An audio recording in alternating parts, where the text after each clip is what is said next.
begin.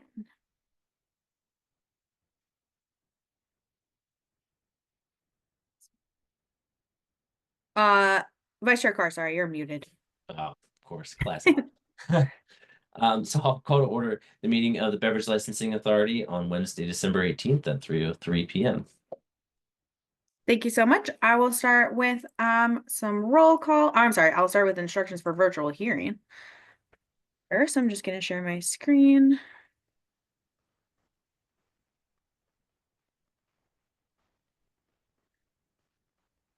Okay. The city has engaged with community members to co-create a vision for productive, meaningful, and inclusive civic conversation. This vision supports physical and emotional safety for community members, staff, and board and commission members, as well as democracy for people of all ages, identities, lived experiences, and political perspectives. More about this vision and the project's community engagement process can be found on our website. The following are examples of rules of decorum found in the Boulder Revised Code and other guidelines that support this vision. These will be upheld during this meeting. All remarks and testimony shall be limited to matters related to city business. No participant shall make threats or use other forms of intimidation against any person. Obscenity, racial epithets, and other speech and behavior that disrupts or otherwise impedes the ability to conduct the meeting are prohibited. Participants are required to sign up to speak using the name they are commonly known by, and individuals must display their whole name before being allowed to speak online. Currently, only audio testimony is permitted online. The chat function, or Q&A in this case, should only be used for technical questions to staff, and it should not be used for public comment. All right, and I will go ahead and do roll call. If you'll just speak your presence aloud. Vice Chair Michael Carr. Vice Chair Carr present. Thank you. Member Absalom. Member Absalom present. Thank you. Member Haggerty. Member Haggerty present. Thank you. And Member Roberts and Chair Califano are absent for this hearing. Next, we will move to approval of Beverage Licensing Authority minutes from November 20th, 2024. Did anyone have any feedback, questions? Did you all have a chance to review them? Okay. Member Carr will make a motion to approve the minutes from November 20th. Member Absalom would second that motion. All in favor? Member Carr, aye. Member Absalom, aye. Member Haggerty, aye. Thank you so much. Next we have hearing agenda issues from licensing clerk. There's no hearing agenda issues at this time.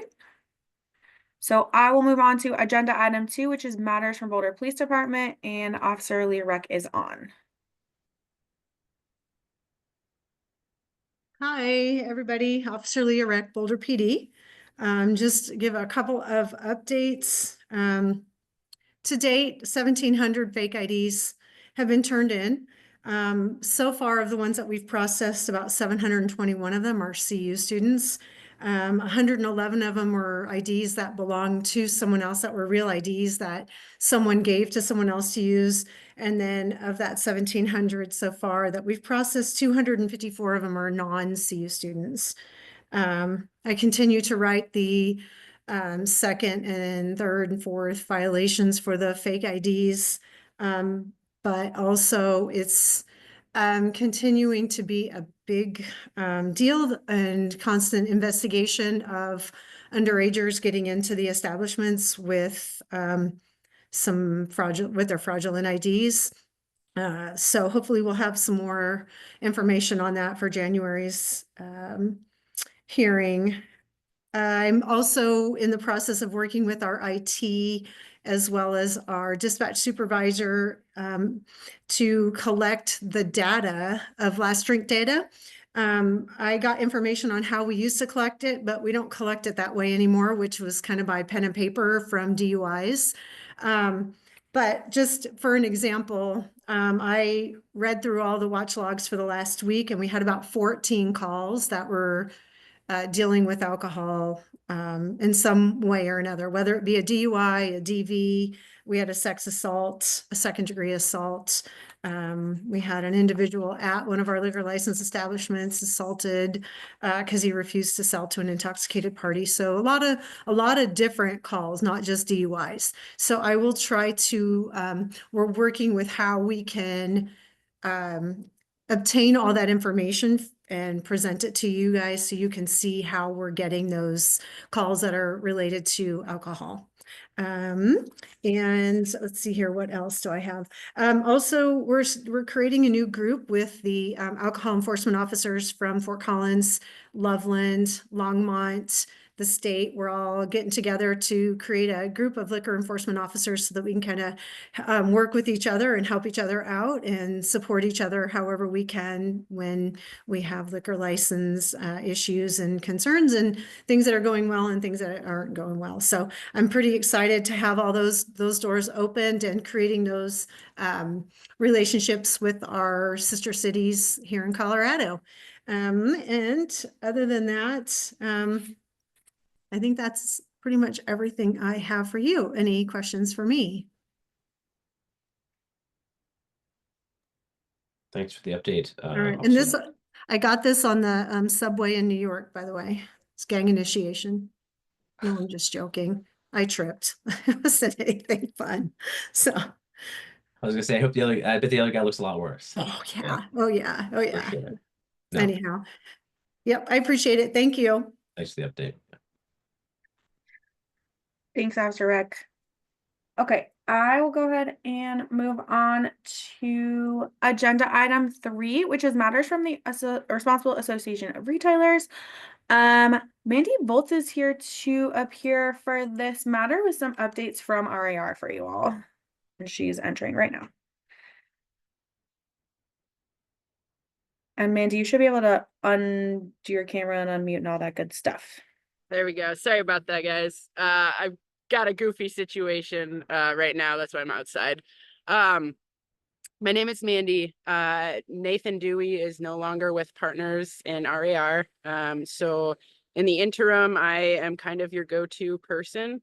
Right now, all I can really report is that though I am certified as a TIPS trainer and a ServSafe trainer, the state LED is not recognizing that. My application has not been approved. That being said, it makes it very difficult to get people actually officially trained in Boulder. I have the capacity to do the trainings, but without the state saying that I'm allowed to, I can't get TIPS or ServSafe to issue the certifications for these establishments.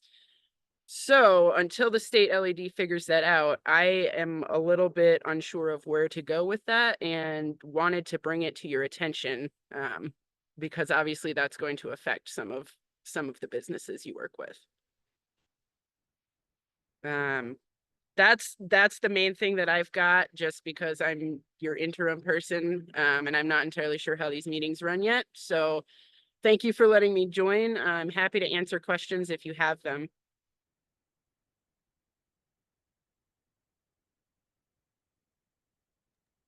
Yeah, this is Member Absalom. Hi, Mandy. Just trying to confirm that. So Nathan Dewey is no longer involved with RAR in any capacity. Correct. Does the membership of RAR currently with the Boulder licensees, are they aware of this? Yeah, I believe that Heather Vescar, the partner's executive director, informed everybody. And you said your role is just in an interim capacity, meaning that you are in search for a new director or a new whatever. What was his actual role? His title was RAR director. So you're still in search of a director, and at this moment, you are the person. Correct. So any licensee in the city of Boulder who's working with RAR can contact you? Correct. Okay, I was just wondering about how that transition is going to work. Will you please keep us updated on terms of, what the next steps are for director? And Yes. I just would ask that you make sure that every single licensee in town that we are recommending here as the licensing authority to go see you has someone to contact. Sure. Now that Mr. Dewey is out. Sure. That's all I have. Thank you, Mandy. In addition to that, can I just say or ask, Nathan would often write a letter for the BLA that said, these people are in compliance. We did do the training with them. Would that be acceptable for me to do, given the fact that I can't actually submit these you know what I mean? Like, I can't submit the test. They won't grade them until I'm certified by the state. So how do we get around, or how do I rectify that until I'm officially certified with the state so that they are, they're doing what they can type of a thing.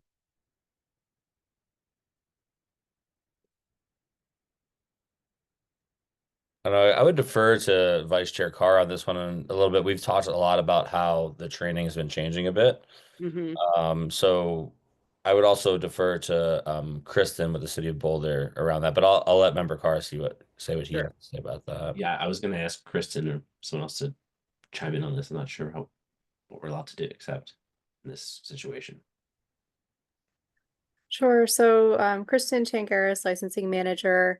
We talked about this a little bit at the last meeting, but the BLA rules of procedure do require that in order for the training to be accepted by the city, it needs to be a training class that's approved by the state LED. And so, Mandy, the question that we would have for you is your class approved by the state LED?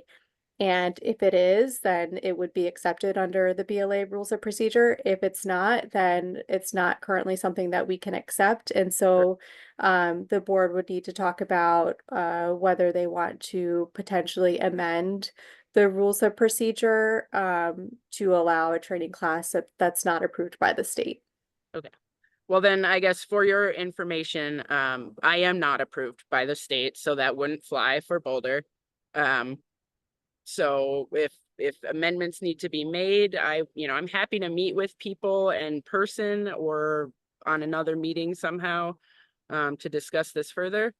But right now I'm just kind of in a limbo waiting for the state to approve me. So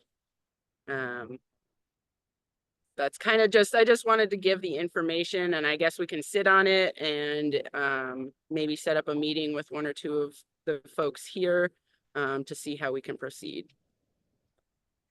My goal is just to make sure that everybody is as compliant as possible. And unfortunately, right now, neither Nathan nor I were certified with the state. So he wasn't necessarily doing it appropriately anyways. So this is Member Absalom speaking here. Before we amend any rules of the BLA, I think we need the rest of the authority to be present. Sure.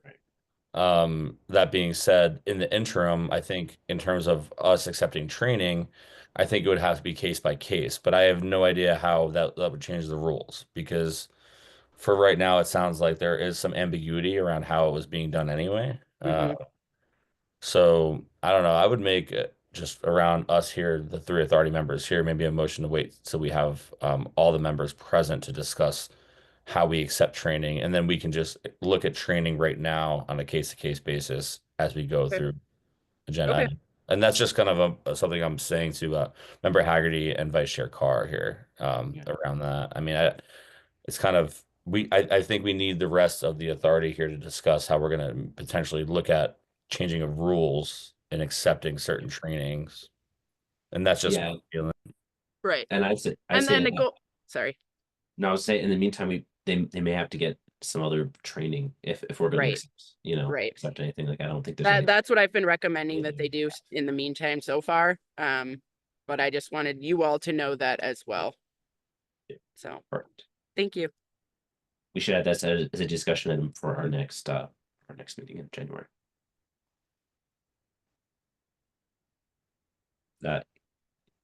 Hey, Christiana, see your hand raised? Yeah, hi. Can you guys hear me okay? Yes. Great. Just as far as the going on a case-by-case basis sort of thing, that's generally speaking okay, but you're still, for each case that you look at, you're still going to have to determine whether it is approved by the state LED. And whether it's not. So, I mean, it's still kind of a blanket rule, even if you are looking at them on a case-by-case basis. So I just wanted to flag that for you. If you want to look at it on a case-by-case basis, that's totally fine. I'll just make sure, or I just want to make sure that you all also keep that in the back of your minds, that we still have that rule and we'll still need to comply with that rule as you do that. Thank you for clarifying that. Mm-hmm.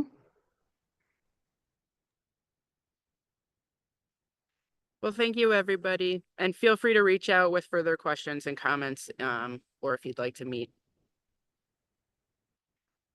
Thanks, Mandy. I have a quick question for the board.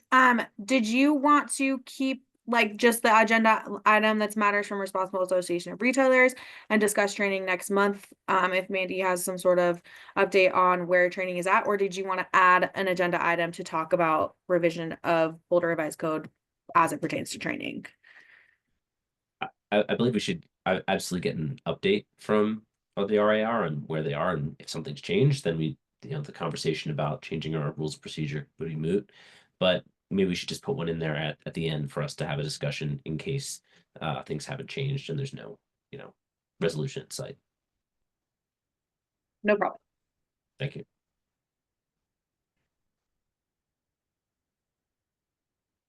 Okay, perfect. Thank you for that clarification.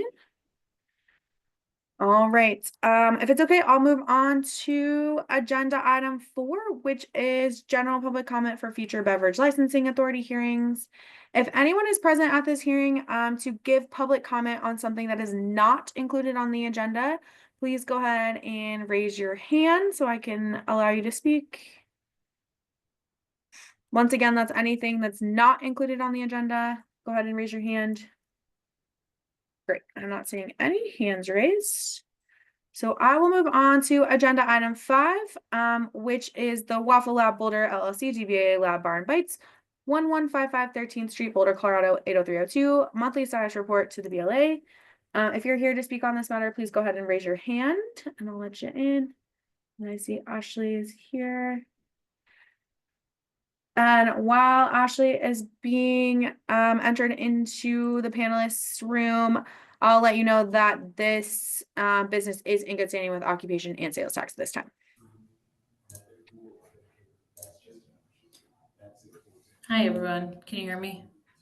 Yes. Okay. Hi, Ashley. How are you? Hey, guys. I'm doing well. Hopefully everyone else is too, and gearing up for a great holiday season. Things have been pretty business as usual. Last month, we've confiscated and turned in 23 IDs, many of them because of the scanner. But there have been a good chunk, I don't actually have broken out information, but a good chunk from charging that cover charge that we talked about a couple months ago. There are definitely people that are using, their cousin, sister, friends, whoever's ID, not in their name. We ask for the credit card. It doesn't match, and that has been a flag for us. So both of those tools have been, we feel, helping quite a bit in kind of flagging and finding those fraudulent IDs. Other than that, we are winding down, obviously, for this semester. So we will be closed for a couple of weeks. Most people are out of town. Everyone likes to take a little break. So yeah, things are pretty quiet right now for us. Great. So it sounds like the addition of the scanner has been beneficial for the business overall. Yeah, for sure. Yeah, we've been using the scanner now for months. I mean, it has been one of our tools. The cover charge we just started 3 months ago, so that has kind of helped flag ones that would scan fine, but the name mismatch is obviously a big red flag. Yeah. So yeah, but the scanner has been helping for sure. Great. Thank you so much for the updates and for providing these updates and all the work you're doing over there. Any other questions or comments from other members of the authority? This is Member Absalom. Yes. Ashley, thanks for coming in. I just wanted to ask you. You said you're shutting down for a couple weeks. What's going on with that? What's the dates on that? We just closed during the break, just because most of our you break. Yeah, it's Okay. just for the break. Yeah, it's just that while we do still have some employees in town, we don't feel like we have enough to actually run it well, for lack of a better term. At our busiest times, we have many employees on it. We just don't have enough to sustain that and create, a safe environment and be able to keep up with everything. So we just choose to close until everyone's back up and running and we have a full staff and kind of ready to go again. Yeah, I was just hoping that you could at least submit those exact dates so we know that there is no service of alcohol happening during that time. If you are going to Oh, be officially closed, just something I would, if you are going to be closed and we are not going to get reports on that time, I just personally would like to know exactly the dates that you are going to be closed. Just so we know exactly when the doors are reopening, because you are submitting monthly updates to the licensing authority. So okay. knowing, I mean, I could look up the dates obviously and when Yeah, it is, yeah. but just knowing when you're open and when you're closed, I think that's something to me, just knowing that, there is no alcohol sale happening during that period that you are in fact closed. Yeah, this is our last monthly, but we are closed. I can look it up right now. Thank you. Yes. Friday is the first day that will be closed. And then we intend to reopen around January 4th. We're still getting some details back from, staff and everything like that, but that's our intention. And then you can just update us in January in terms of when you reopen. I know that does change with staffing and stuff like that, but thank you for that information. Okay, do I need to send an email? This is our last monthly check-in, so do you want Oh, me we to? don't have another monthly check-in next month. No. No, Oh, okay. I don't know. What do the other members think? I think it's fine. I mean, I just want to know when they are serving alcohol or not to this point, because we are in this last period of getting check-ins. Yeah, I think an email would be sufficient. I'd be fine with that. okay. If you wouldn't mind, actually. That'd be helpful. Caitlin, would that be to you?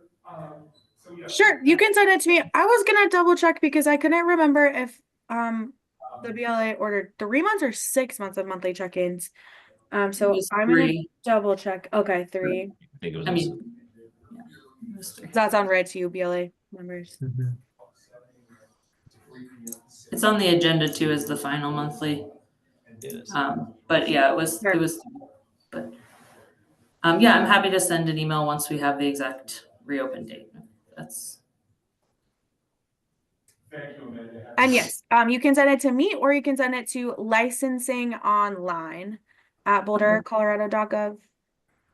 okay, perfect. That suffices for me. I was just wondering how that kind of opening and closing goes, and as this being your last month of the check-in, just checking in. So I really appreciate all the diligence y'all have done over there. So thank you for that. Yeah, thank you guys. Thank you very much. And I did confirm it is 3 months. That was the last check-in, so we're good. Thanks, Thank you. Ashley. Thanks.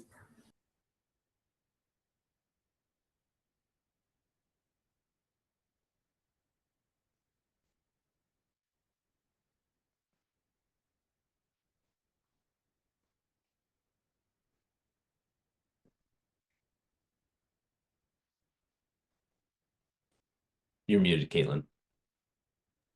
Sorry, I was muted, huh? Okay. I am going to move on to agenda item 6, which is continued public hearing and consideration of an application filed on September 23rd, 2024 from the Riverside Group Ltd, DBA Riverside, 1724 Broadway Street, Boulder, Colorado, 80302. Richard Moser, owner and registered manager, and Andreas Loopster, co-owner, with the premise business mailing address for a renewal of a lodging and entertainment type liquor license. If you're here to speak on this matter, please go ahead and raise your hand. I will let you in.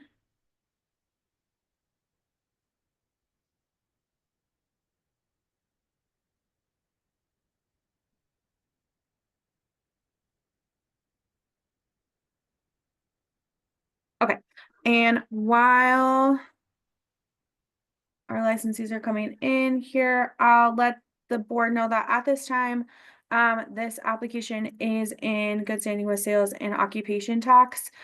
There are some members of sales tax who are present at the hearing and they would like an opportunity to give the BLA just a brief statement.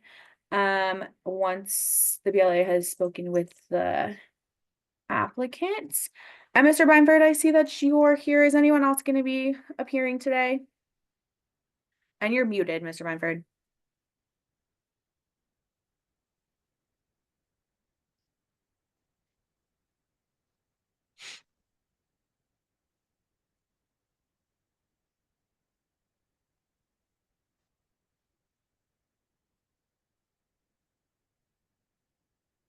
We still can't hear you.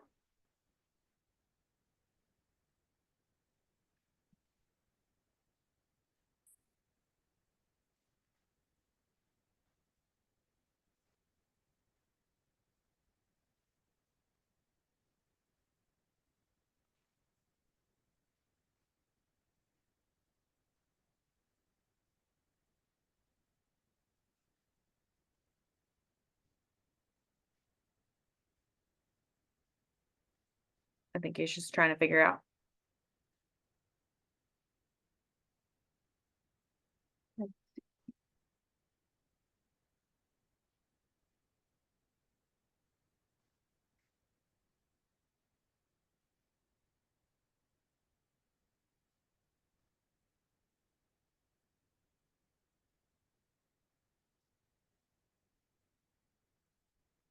Mr. Bynford, if you click this button, it should ask you to unmute. Is that coming up? Give me a thumbs up or thumbs down.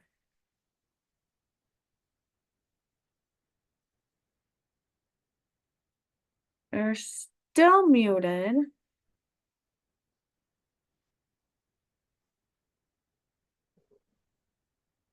And I can re-forward you the email, but there's a call-in number if you want to call in. Oh, looks like you're unmuted. Richard? There we go. Yeah, I'm here. Okay. Richard, it'll give you at the bottom, it'll give you also the video option. Turn on your camera. Okay. Okay, there we go. We're all here. Okay, great. Perfect. I'm gonna go ahead and swear in Richard, and then we can move on.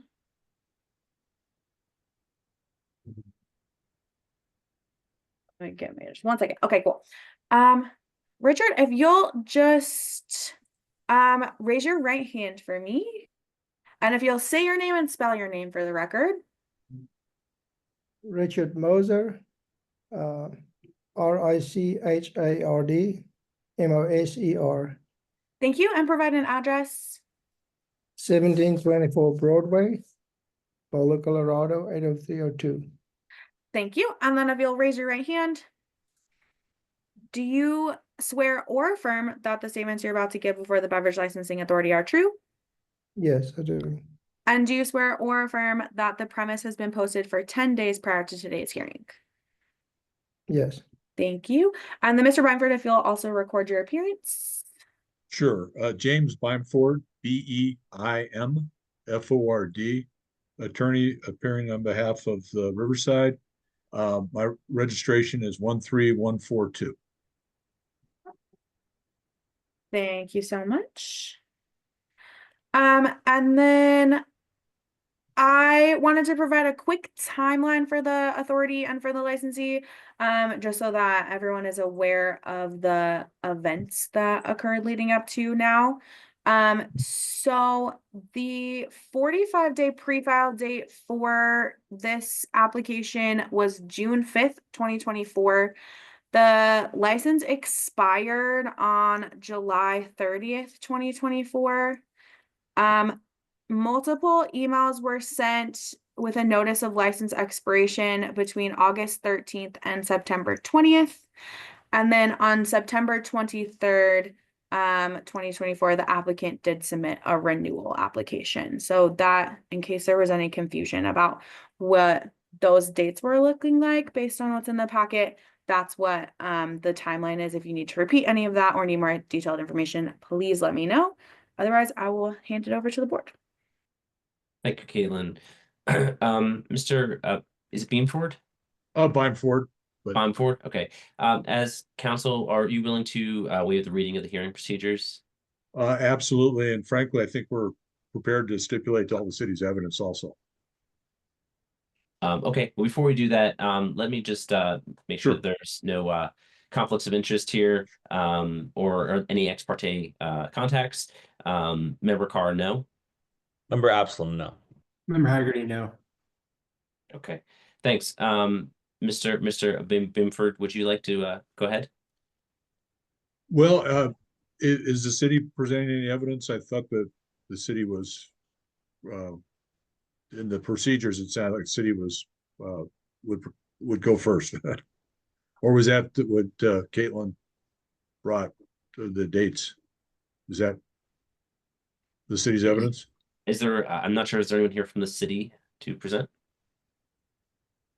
We don't have any more evidence at this time. I just did provide the little timeline. I know sales tax has a statement that they would like to provide to the authority. But I think they were planning on doing that towards the end when you guys were getting ready to deliberate. And Caitlin, also, was there a stipulation agreement? Because we didn't receive that in our packet. This isn't a show cause, it's a renewal. Oh, okay.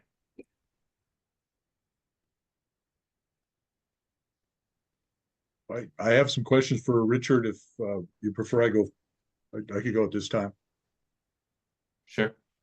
Okay. Richard, I think you already told us your name and you're the principal of Riverside. Yes, Are you the sole owner? yes. Okay. And would you tell us the steps you took, what happened this summer when you tried to renew your liquor license? Yes, during the course of July, I renewed my liquor license online, and then I got noticed, and I knew this, that I was behind on sales tax and occupancy tax, and I need to rectify those. And then I worked with Let me stop you real quick. Okay. So you attempted the renewal in July, but you were unable to document that that application got filed prior to your license expiring. Is that right? No, I couldn't find any confirmation email.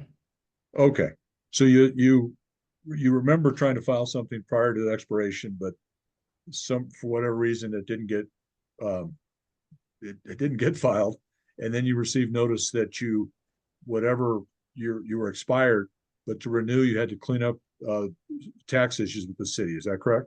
Correct. And then tell us about what process took and what you did to clean up the tax issues you had with the city. Yeah, I'm also a part owner in the real estate, so I started to get a loan against the equity in the property to get caught up. I'm still behind from COVID days, treading water, so to speak. So I went through the process of getting a larger loan to pay back taxes and debts and creditors. So that's what took me all the way from August to September when that loan finally closed. And so when that loan closed, was that approximately September 20th? Yes, yeah. And then the city of Boulder was paid real estate taxes, also sales tax and occupational tax out of the loan proceeds? Yes. And so then, from your knowledge, you were current at Riverside after September 20th? Yes, the actual payments were part of the escrow arrangement because the city had to sign off that the property was free and clear. So the escrow company put them as a direct payee. They would wire the funds direct. It was a condition of closing. So when the taxes were paid on September 20th, did you believe you were okay? Your license was processed, your renewal was being processed? Yes, that was my understanding. And that was a Friday. I can look it up, but I think so, yeah. Okay. But that Sunday, after you paid all the taxes, you received a citation from Boulder Police that for selling alcohol without a license? Correct. Okay. And you've since you've taken care of that, the ticket you got for selling underage. I mean, not underage, I'm sorry, without a license. Yeah, that's when I discovered that there was no renewal application on file in correspondence with staff, and I then rushed to file it and pay the late fees to both the city and the state, and to get in compliance as soon as possible. Okay, I think so that was done. Mhm. So you paid the renewal fees and the $500 late penalty to the city? Yeah. And you also paid your normal renewal fees to the state and also their $500 late fee? Yeah, well, yeah. And how long have you had a liquor license at Riverside? I believe we procured it in 2013, beginning of it. And has Riverside ever had a violation for selling underage or over service? No, And how many days a month does Riverside sell alcohol? days a month. It depends on the season, but it probably averages about once a week in the summer and almost nothing in the winter. We're now only doing venues, events. We're not open for business. We're not a restaurant or So a you're regular. maybe once or twice a month a week in the summer but only for events. You're not open for regular service. Yeah, it's more weddings and bar mitzvahs and things. I know on the renewal with your the training certification, there was a Bianca Mosier that did not have a certificate. Is Bianca, does she still work at Riverside?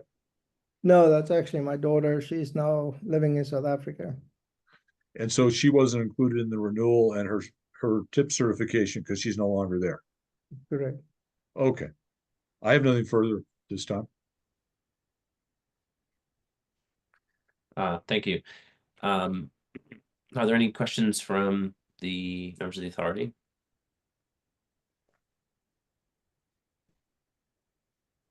Hi, Mr. Mosher, this is member Absalom. I'm just looking at the affidavit here for what happened. Hi, how are you? I was just, when there was an order, as soon as you had said that, the forms of renewal of your license were submitted, but the officers on site said the license had expired. Just to be clear, alcohol service ended at that point when officers asked Yeah. you to do so. Yeah, we packed it up and did nothing from that No point more on. alcohol was served as soon as the officers let you know that. Absolutely not, no. So you're saying this is, complete an administrative oversight, essentially? Yeah, Okay. definitely. I'm a one team jack of all trades. So I do the books, I do this, I do that, and I must have messed up. Sure. I was just confirming that, and then I did have a question that was already answered about tips training, and that's all I had for you. And so I had a question for you, Mr. Moser. One which is, in the future, totally understand you're jack of all trades, you're doing everything yourself. In the future, how will you prevent this from happening again? Well, I'm trying desperately to get a administrative assistant to help me. Part of the reason for the loan I had to take in creditors and so on, there was a lot of messiness that I left in that world that I don't want to get behind again. So I need assistance to pay the bills regularly and keep a track on so many emails coming in to siphon through what is real and what's advertising. So just somebody other than me doing that, because when I get busy with other things, then those get neglected. So if anybody knows of a good assistant, send her my way or him. Sounds good. Thank you, Mr. Moser. Thank you. Any other questions? Okay, any final kind of closing statements or anything else you'd like to say? Oh, we would ask for the approval of the renewal at this time. The statute and the rules do contemplate late filings. It doesn't mean it's okay, but there's a penalty prescribed of the 500. If it's, thank goodness it was under 90 days or we'd be new liquor license, but the statute allows you to renew your license after it expires for 90 days upon the payment of a $500 fine to both the local authority and the state authority. And that's been accomplished. That penalty, he had to deal with the citation in Boulder Municipal Court, which has been dealt with. And we think, normally a non-renewal primarily focused on public health safety issues. This was just a series of errors, administrative mistakes, nothing intentional, certainly nothing intentional. The fines have been paid, and we would ask the renewal be approved at this time based upon the prior payments of the fines, and it wasn't a health, safety, welfare, which is what you normally see for a non-renewal. That's all I have. Thank you, sir. And Christiana, I see your hand's raised. Yeah, thanks. I want to just note that that was the kind of initial presentation by the licensee, and we should hear a little bit more from the licensing staff and also get the statement from sales tax, and then make sure the licensee has the chance to respond to if they feel that's necessary at that point before you know, they give any closing statements or anything. So just wanted to make sure we have a couple extra things to do before we fully wrap that part up and you guys go deliberate. Understood. So we can open up to licensing staff at this point. Hi, Kristen Changaris, licensing manager. So I just wanted to provide a little bit of information about our interactions with this licensee. So as Caitlin mentioned earlier, the renewal application was not submitted on time. We contacted Mr. Mosier on August 13th and sent him a notice of license expiration, clearly stating that this license was expired and that he could not be operating until he filed his renewal application. We did not receive that. And then on September 16th, we noticed an advertisement for an event at the Riverside and reached out to him again on September 16th to remind him that he had not submitted a renewal application and his license was expired and he was not allowed to be operating. We still did not receive the renewal application. Then on September 20th, I did hear from Mr. Mosier. We emailed back and forth multiple times. I let him know that we had not received a renewal application, and we went back and forth about what was required, and eventually he stopped responding to me and still had not submitted his renewal application at that time. That was on a Friday. That weekend is when the police department went out there and observed him serving alcohol. And then that following Monday, the 23rd, is when he submitted his application and paid his fees. And then on the 24th is when he paid his late fee. So as his attorney has mentioned, there is a provision in the Colorado Liquor Code that allows a liquor licensee to submit a late filed renewal application within 90 days of their license expiration. And the provision in the liquor code says that upon filing that renewal and paying the late fees, they can resume operating. The late fees were paid on September 24th after the police department had been out there to visit. And so I just wanted to provide that overview of our timeline and the interactions we had with the licensee around the license being expired and them not being allowed to operate with an expired license. And I'm happy to answer any questions if the board has them. Thanks, Kristen. Are there any questions from members of the board? Just to confirm, Kristen, this is member Absalom. Confirm you had a conversation with Mr. Mosier over the phone on the No, first. we spoke over email. Everything was over email.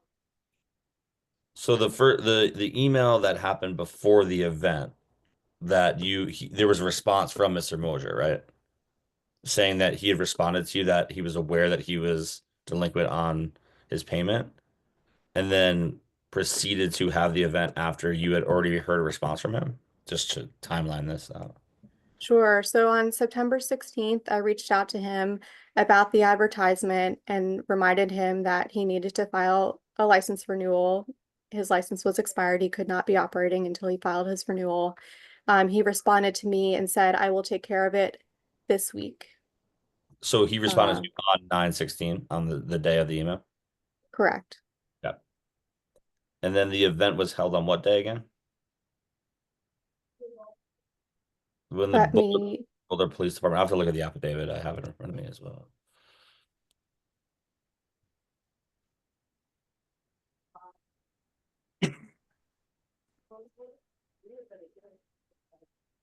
So on the 22nd is when Boulder Police Department arrived on the license, well, the not licensed premise at that moment. So on 9/16, the response was, this will be taken care of within a week. Was there any other email communication from then until the 22nd? Yes, we had multiple emails back and forth. On Friday, September 20th. Mr. Mosier let me know that he was resolving the sales tax issues, and I reminded him that he also, in addition to that, needed to submit the renewal application. He said he thought he applied for it, and I told him we did not have it. And I believe that's when we no longer received any communications. So the 20th would be the last time you received a communication. Correct. I don't have any other questions. Thank you. Member Haggerty, hi, Kristen. Quick question. In the email kind of correspondence you had on the 20th, was there any indication given that, you know, if Mr. Moser doesn't take these steps that the police will be sent out to his business, or there be anything that was done from the city's end? I did not tell him that the police may be sent out to his business. That's not something that we discussed. And I just wanted to clarify my last statement too. I did correspond with him after the renewal application was submitted the following week, that Monday and Tuesday.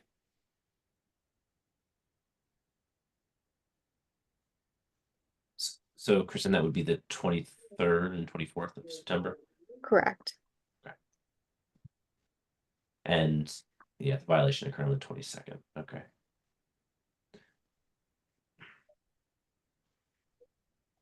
All right. Are there any other questions from members of the authority? No. Thanks, Kristen. Are there other parties here to provide comment? I believe sales Hi. tax. Yes, hi, my name's Alberto, sales tax representative. I just have a statement. So Riverside is currently in good standing. However, in the past, Riverside has not been in good standing with the city due to the confidentiality provision under BRC 31711B regarding taxpayer information. I am unable to provide specific details about the costs or timeframes of Riverside's previous lapses in standing, but it is important to note, however, that the city filed perfected liens against Riverside in the past year.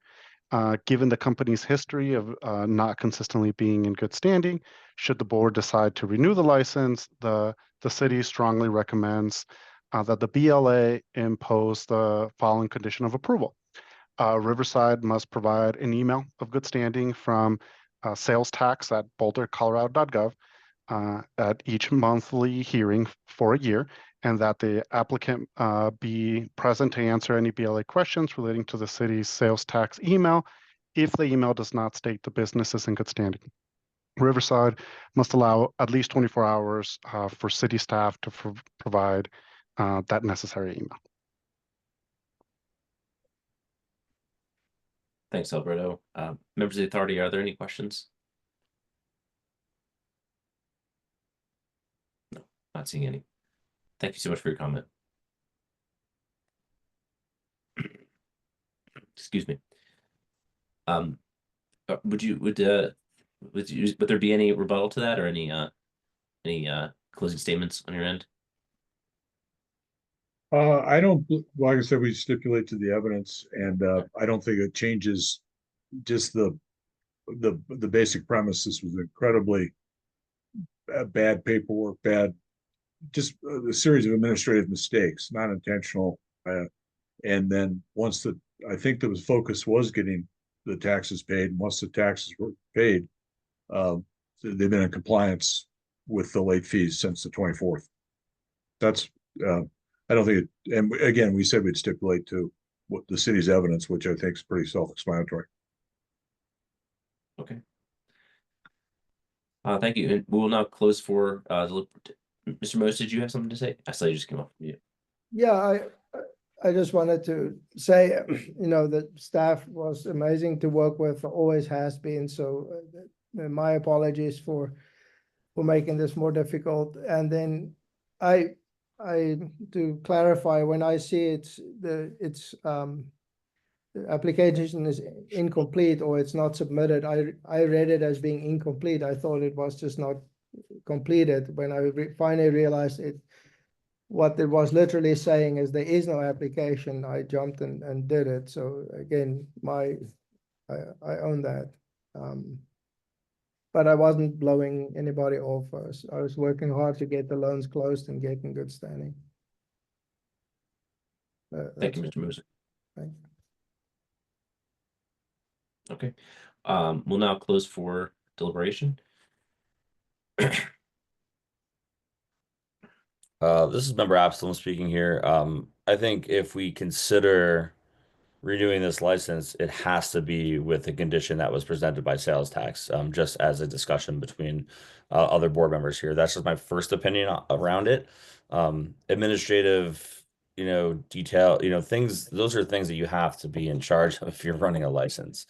And you hold a license in our city. Those I understand. It's hard to get great people. But that being said, I'm not willing to make a motion yet, but I would say that I'm only really willing to discuss a motion to renew with the condition that was presented by sales tax.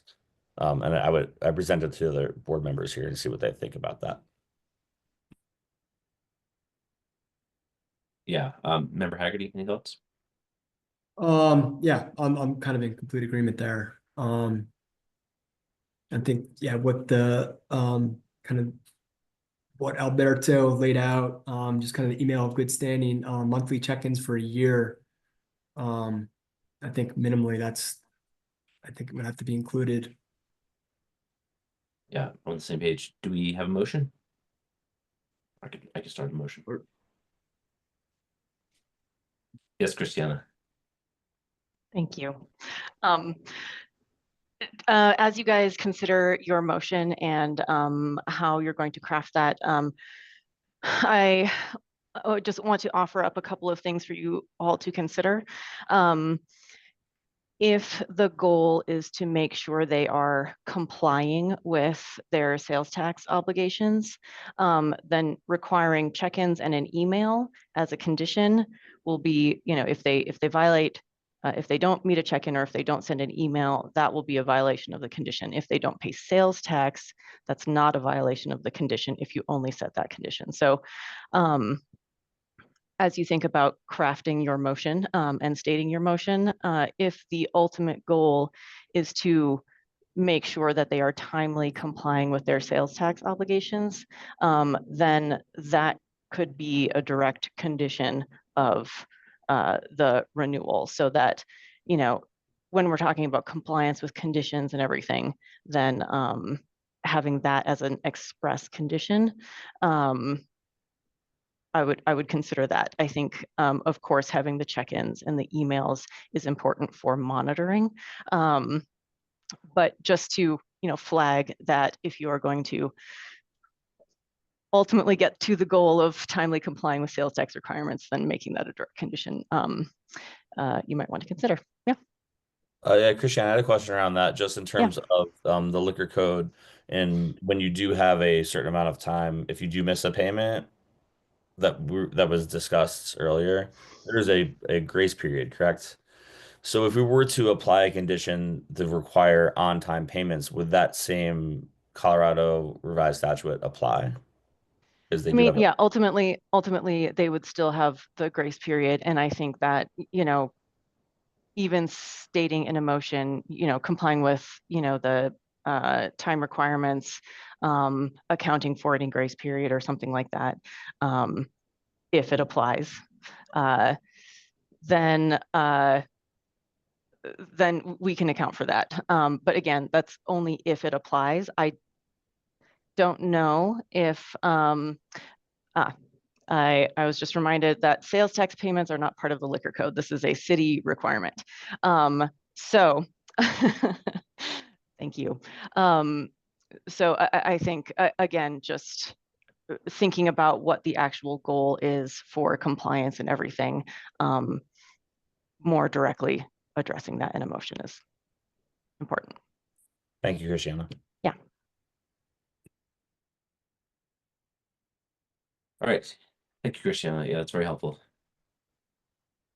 Member Carr would make a motion to conditionally renew this liquor license based on the requirement that the licensee timely files their sales tax in compliance with the city code and provides the BLA with a monthly update via email within 24 hours of our BLA meeting that the sales tax has been filed and they are in compliance with the city. And if they are not in compliance, they would be required to be present at that meeting to explain why they're not in compliance.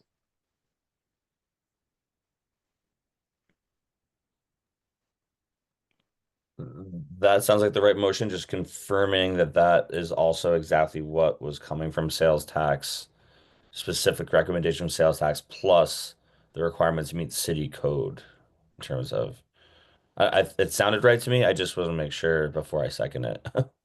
It sounded correct. Maybe Christiana can help us with that motion. I just want to make sure it's exactly what sales tax said, plus in terms of the requirement of the city requirements to actually catch that payment. The motion regarding the city requirements, I think, captures what I was expressing. And then as far as what sales tax was expressing, if Alberto is still here, we may want to confirm with him, but I think that is also captures what he was saying, a monthly email showing that they have complied or are in good standing with sales tax. And then if they are not in good standing, then they show attend the hearing to discuss that. And don't forget the timeline for the next year. For a 12-month period, yeah. 12-month period. Yeah. Alberto here, and yes, that sounds correct. It's just an email to show that they are in good standing with sales tax.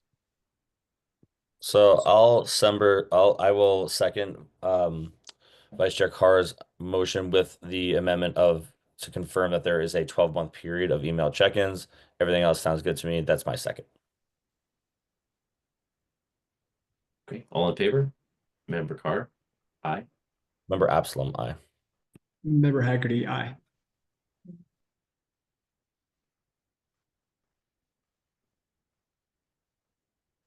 Okay, thank you. Thank you. So that'll be an email monthly within 24 hours prior to the monthly BLA meeting. Yes. Okay. I will send out, me or Sarah will send out an email, reminding you of when the deadline for that is. So it's not going to be like the day of the hearing is not going to be the deadline. It's going to be the Monday before the hearing. So the Monday, the week before the hearing will be the deadline to submit anything for the packet for the BLA's review. And we always send out email reminders of when those deadlines are coming up. But they're the same every month. And I'm happy to send like those dates in one email to you guys so that you have dates for the next 12 months, and then you'll get a monthly reminder as well. Those would be great. I mean, really appreciate the effort from the city.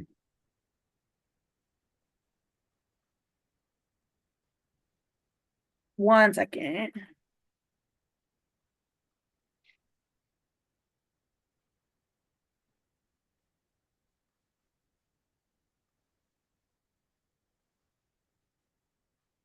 Okay. I will we'll go ahead and move on. Let me just go ahead and get everyone to where they're supposed to be.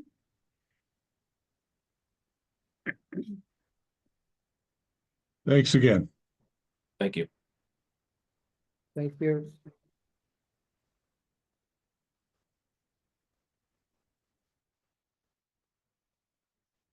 Okay. Next we have agenda item 7, which is public hearing and consideration of an application filed on October 1st, 2024 from Yakitori Garahi LLC, DBA Yakitori Garahi, 2250 Pearl Street, Boulder, Colorado, 80302. Troy Bush, owner and registered manager, with the premises business mailing address for a new hotel restaurant type liquor license.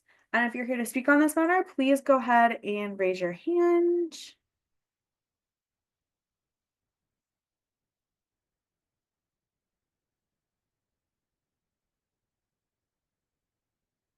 And a few people are joining us here.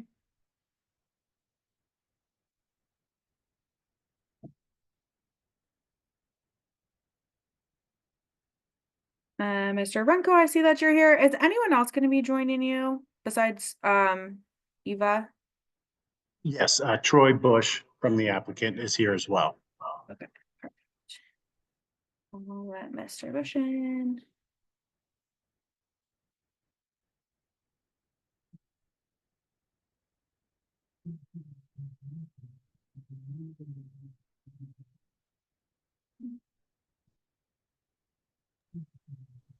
Oh, there he is. Okay, good. Okay, thanks so much. Mr. Bush, I'll go ahead and swear you in first, and then I'll have Mr. Runko, and I'll swear you in as well, Eva. And I'll have Mr. Runko appear, record his appearance, and then I'll hand it over to the BLA. So Mr. Bush, if you can just say your name, spell your name, and give an address for the record. Troy Bush, TROYBUSH. And mailing address is 918 10th Street, 80302. Business address is 2250 Pearl, 80302. Thank you. And Ms. Garrison, I'll have you do the same. Say your Yeah. name, spell your name, give address. Hi, Caitlin. Yes, for the record, my name is Eva Garrettson, last name Garretson, one of the owners of Liquor Licensing Professionals doing business as Liquor Pros, and we're located at 5515 Saddle Rock Place in Colorado Springs, Colorado.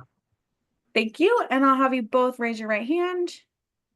Do you swear or affirm that the statements you're about to give before the Beverage Licensing Authority are true? Yes. Yes. And do you swear or affirm that the premise has been posted for at least 10 days prior to today's hearing? Yes. Great. And then Mr. Runko, I'll just have you go ahead and record your appearance, and then I'll hand it over to the BLA. Absolutely. Robert Runko, attorney registration 41932 on behalf of the applicant.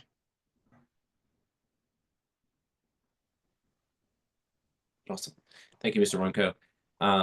As counsel, would you be willing to waive the reading of the hearing procedures? Yes, we will. Okay, perfect. Thank you so much. Are there any members of the authority that have a conflict of interest on this item or any ex parte contact regarding this item? Member Carr? No. Member Absalom, no. Member Haggerty, no.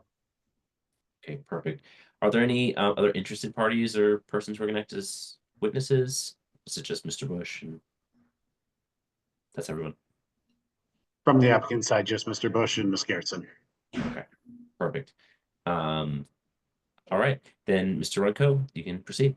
Perfect. We'll start with Ms. Garrison so she can get on with her evening. Well, I'm here for the next two, so it's up to you. All right. We'll go ahead and get you out of the way first. If you can please just give a brief introduction of you, your company, the methodology used for petitioning, and then the results, please. Yes, sir. So, once again, for the record, Eva Garrettson, one of the owners of Liquor Licensing Professionals. We are a petitioning company that does needs and desires petitioning for both liquor and marijuana licenses throughout the entire state of Colorado. So we were hired by the applicant to provide a petition for the new hotel and restaurant type liquor license located at 2250 Pearl Street. We received the packet and information from Miss Caitlin, which I can't stress enough how important it is to have a great staff that actually knows what they're doing. It's so important. It just saves so much time. So I want to thank her for that. Once we received that, we went ahead and went out on the dates of December 5th and 6th for petitioning.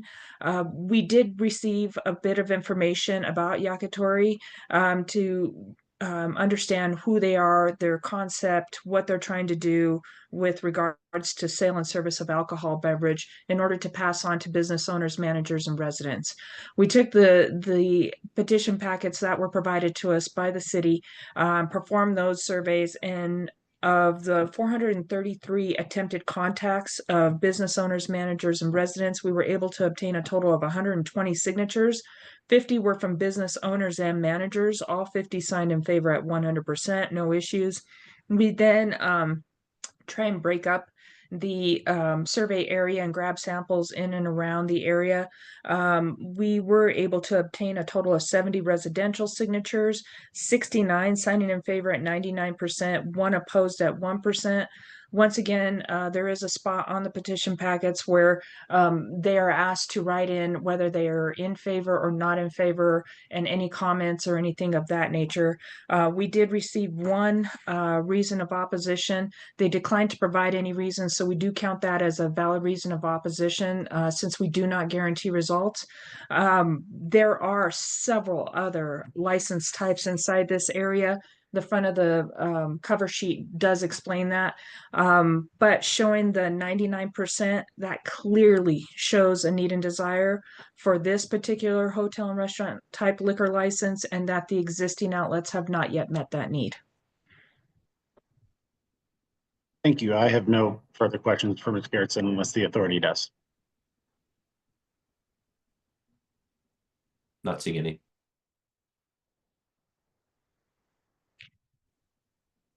Thank you.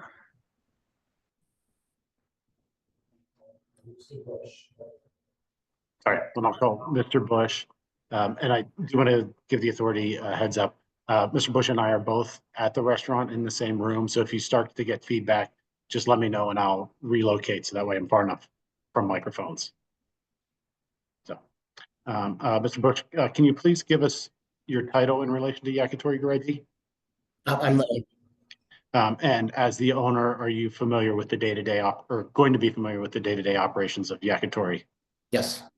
Can you briefly give us any operational experience or professional experience you have that would relate to owning and operating this type of license if granted? I've spent most of my life in the clothing business, but I helped open Hapa Sushi, the original location 26 years ago. And I've been very close friends with all the management of Hapa and seen the kind of inner workings of that restaurant. Good friends with Dave Query for 30 years and Cheryl LaCory from the Fox. So I have a lot of friends in the business, and I've spent a lot of time just sort of learning through them, and that's my main experience. Okay. And can you give us a brief explanation of like the theme or the concept of Yakitori Garage? It is everything is grilled. It's grilled skewers. Everything is a la carte, small plates. The intention is to have a very kind of a neighborhood restaurant feel. So no entrees, everything's a la carte. So we will be doing kind of traditional yakitori is all parts of the chicken. So it's everything from the traditional breasts and thighs to kind of more interesting cuts. I'm sorry. We'll also be doing beef and could you mute yourself? a few things on the side. We'll be doing a burger and some other. Okay. And excuse me, I'm sorry, Mr. As Ronco. an a la carte restaurant, is this a sit-down restaurant or is it a fast casual restaurant or some combination of the two? It's a sit-down restaurant with Mr. regular. Ronco, can you all hear me? What will your alcoholic beverage offerings look like?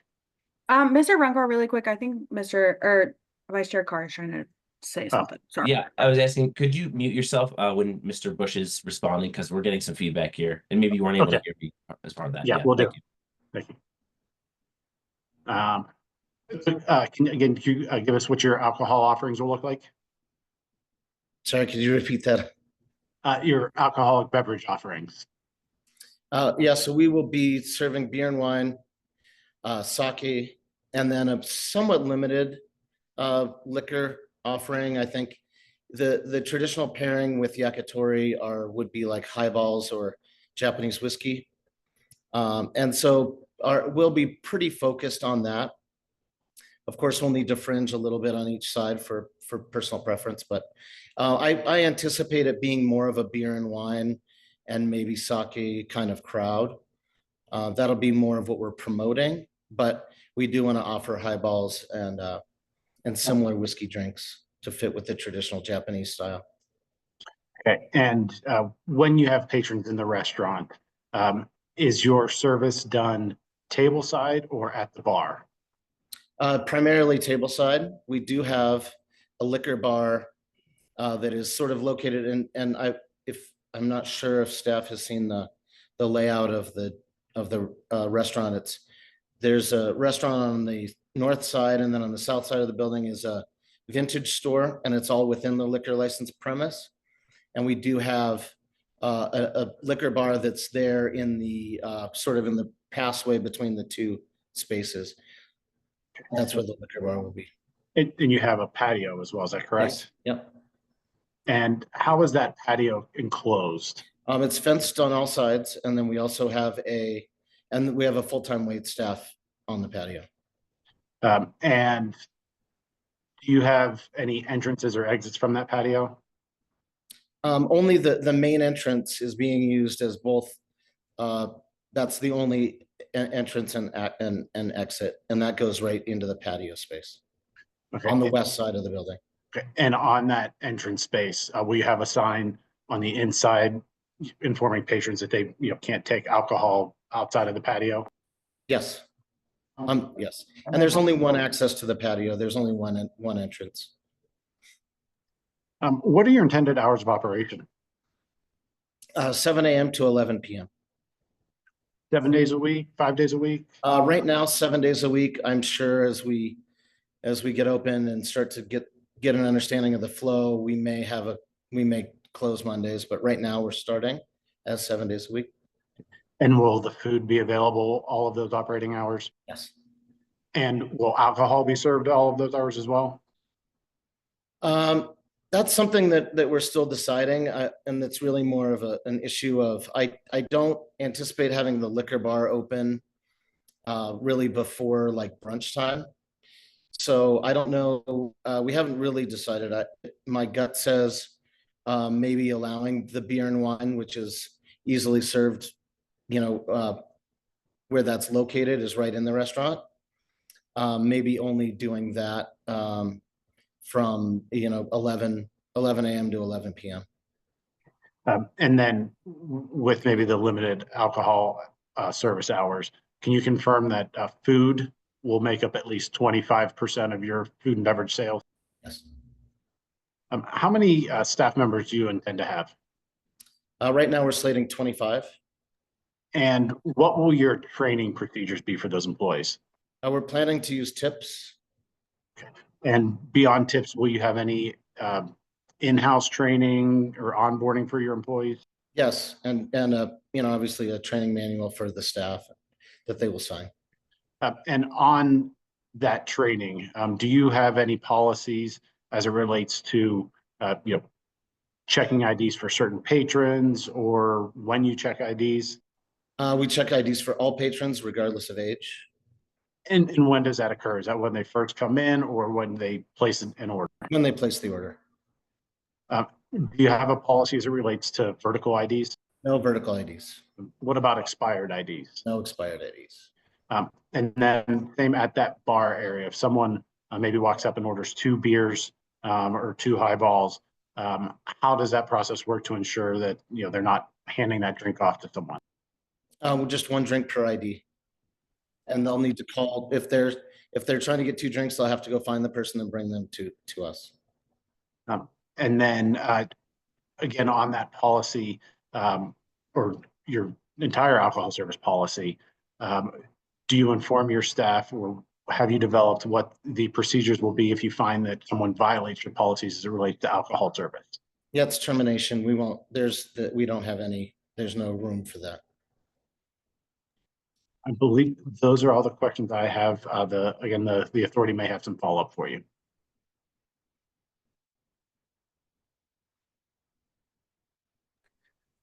Thank you. Are there any questions from Members of the authority? Yeah, have one. yeah, you want to go ahead? Sure. Yeah. Mike, you go ahead first. Yeah. So my first question, Mr. Bush, is I didn't see a written alcohol policy included in here. Do you have an alcohol policy and written, and how have you thought about approaching that? Yes, in our employee manual.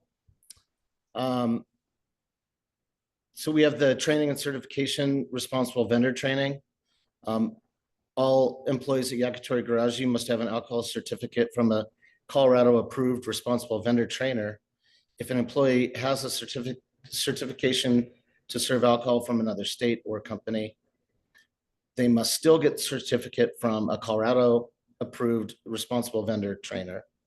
To gain the certificate, you must complete 3-hour training course followed by a multi-choice exam.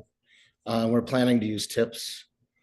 And then we also have an acknowledgement for our staff so that they understand that there's immediate termination if they do not follow our alcohol policy. And we will be very strict with this. Those are both in our manuals. And I do want to say, I believe that should have been in the packet you received. We did not provide the entire employee manual because that has so many other HR issues that you probably don't care about. We just pulled the specific pages from their HR or from their employee manual to include in the packet. I apologize that missed the packet, but I'm gonna send it to you guys right now. You'll get it very shortly. Okay. It's just like a page, so it's like.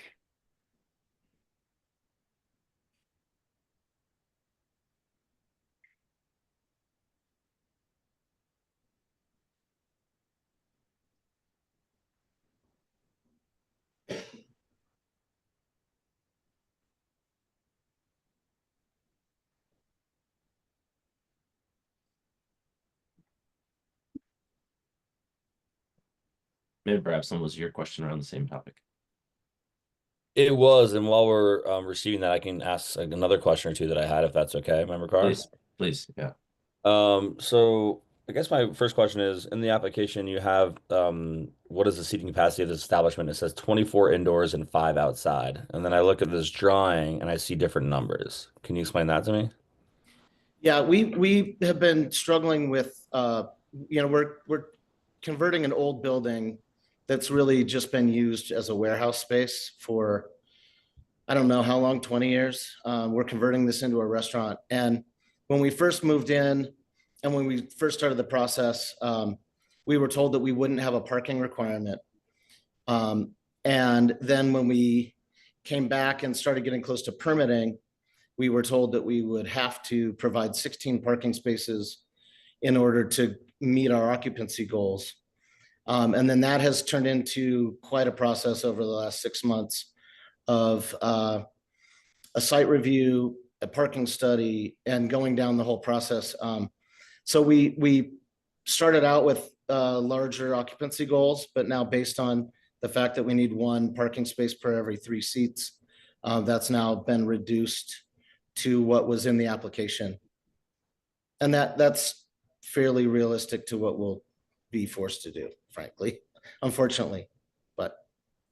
Sure, I understand that. Again, I'm looking at 12 outdoor dining seats in the drawing along with 29 indoor seats, which is just different from the numbers in the application. But it sounds like you're kind of figuring that out around your occupancy requirements. Yeah, no, that is the drawing the accurate number? No, the number in the application was the accurate number. Gotcha. The drawing was done quite a bit earlier and then it was revised. And then we got all of our premise and, we got all the site done and approved. And then we got into this trouble with the parking. So what's the application is correct. Application is correct, but so I guess I'm kind of going off this drawing because I guess just to your point about renovating a space like this and around the fact that you have a licensed premise that goes all the way into a retail store is actually selling. Is that furniture for sale there? The furniture is not. Yeah, the furniture is all for sale. Correct. So that's a retail space in the front of the restaurant, and it'll have access into the whole place is going to be licensed, correct? According to the. Yeah. And that's why we placed the the liquor bar where you see it in the Yeah. passway, so that we have eyes on the whole premise all the time. And that was in working with Kristen Teague in the beginning, that was really helpful, that she, you know, kind of highlighted, like, we wouldn't necessarily be able to see the back of the space from our host stand. And so that's why we then placed the liquor bar back there, so that we could have eyes on all the space. Right. So the liquor bar kind of occupies the space between the actual restaurant and then the retail space in the front. Am I missing on this drawing where all your alcohol storage is? I'm seeing That should have been in our approved site plan. So we have liquor storage basically in the kitchen area, which is sort of in between the two. So basically the north side of the building is the restaurant, and the south side of the building is the retail store. And the center portion houses the two restrooms, two ADA restrooms, the liquor bar, and then our kitchen, prep kitchen.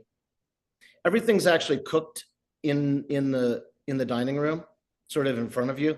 So all we're doing is prep and storage back in the kitchen space, and that's where we show on the map. That's where we show all of the excess liquor storage in that space. Okay. Yeah, I don't see that really. Maybe I can't see it clearly on my map, but yeah, so the main entrance is right there. So when you walk in, you have that space you're talking about where there's kitchen things going on. The left is seating for the restaurant. The right will get you to the bar and into the retail space. Correct.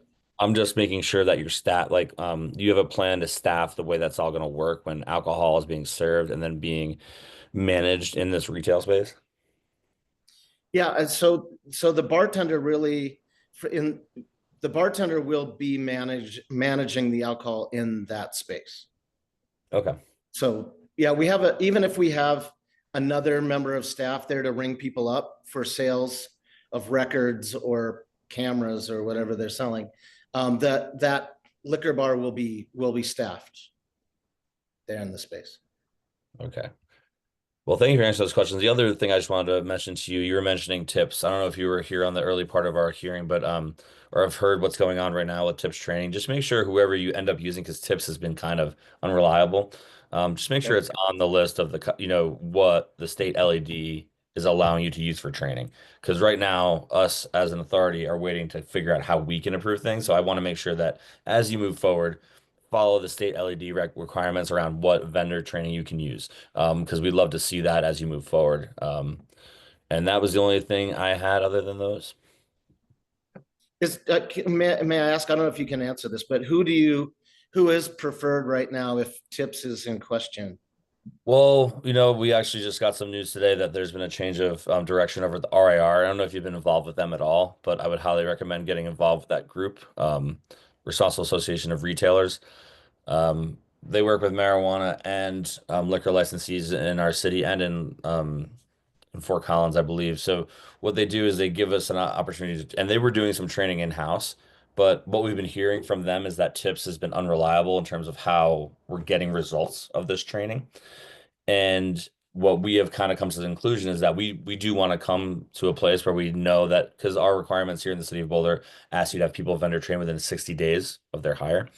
So what I would say to you is that right now we don't have a specific vendor training we're choosing because we haven't had the opportunity to get through what's happening with tips. That was always our preferred method, but there is a list on the state website, and I know that that's available through the city website as well.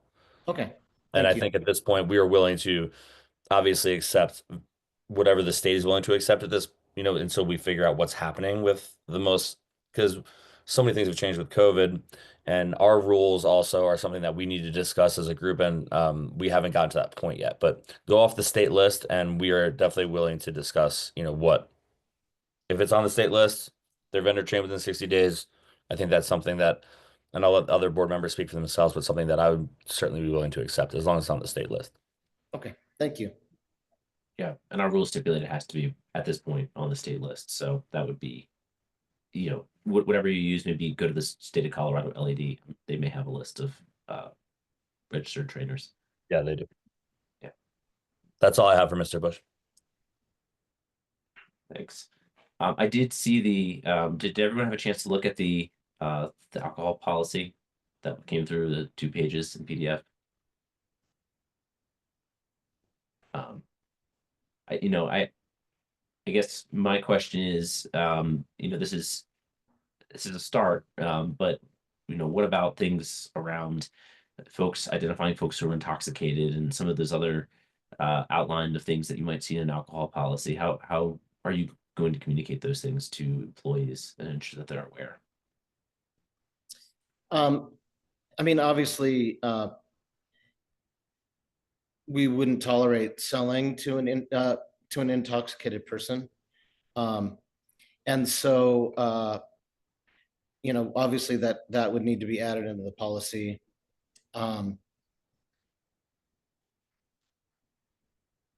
trying to think of what other, there are all the obvious issues, which are overage people trying to give an underage person a drink, a boyfriend trying to hand a girlfriend a drink. I think my first thought is really to incentivize my staff to help, catch, sort of just look at all of those different situations and try to catch what we can, and be very vigilant.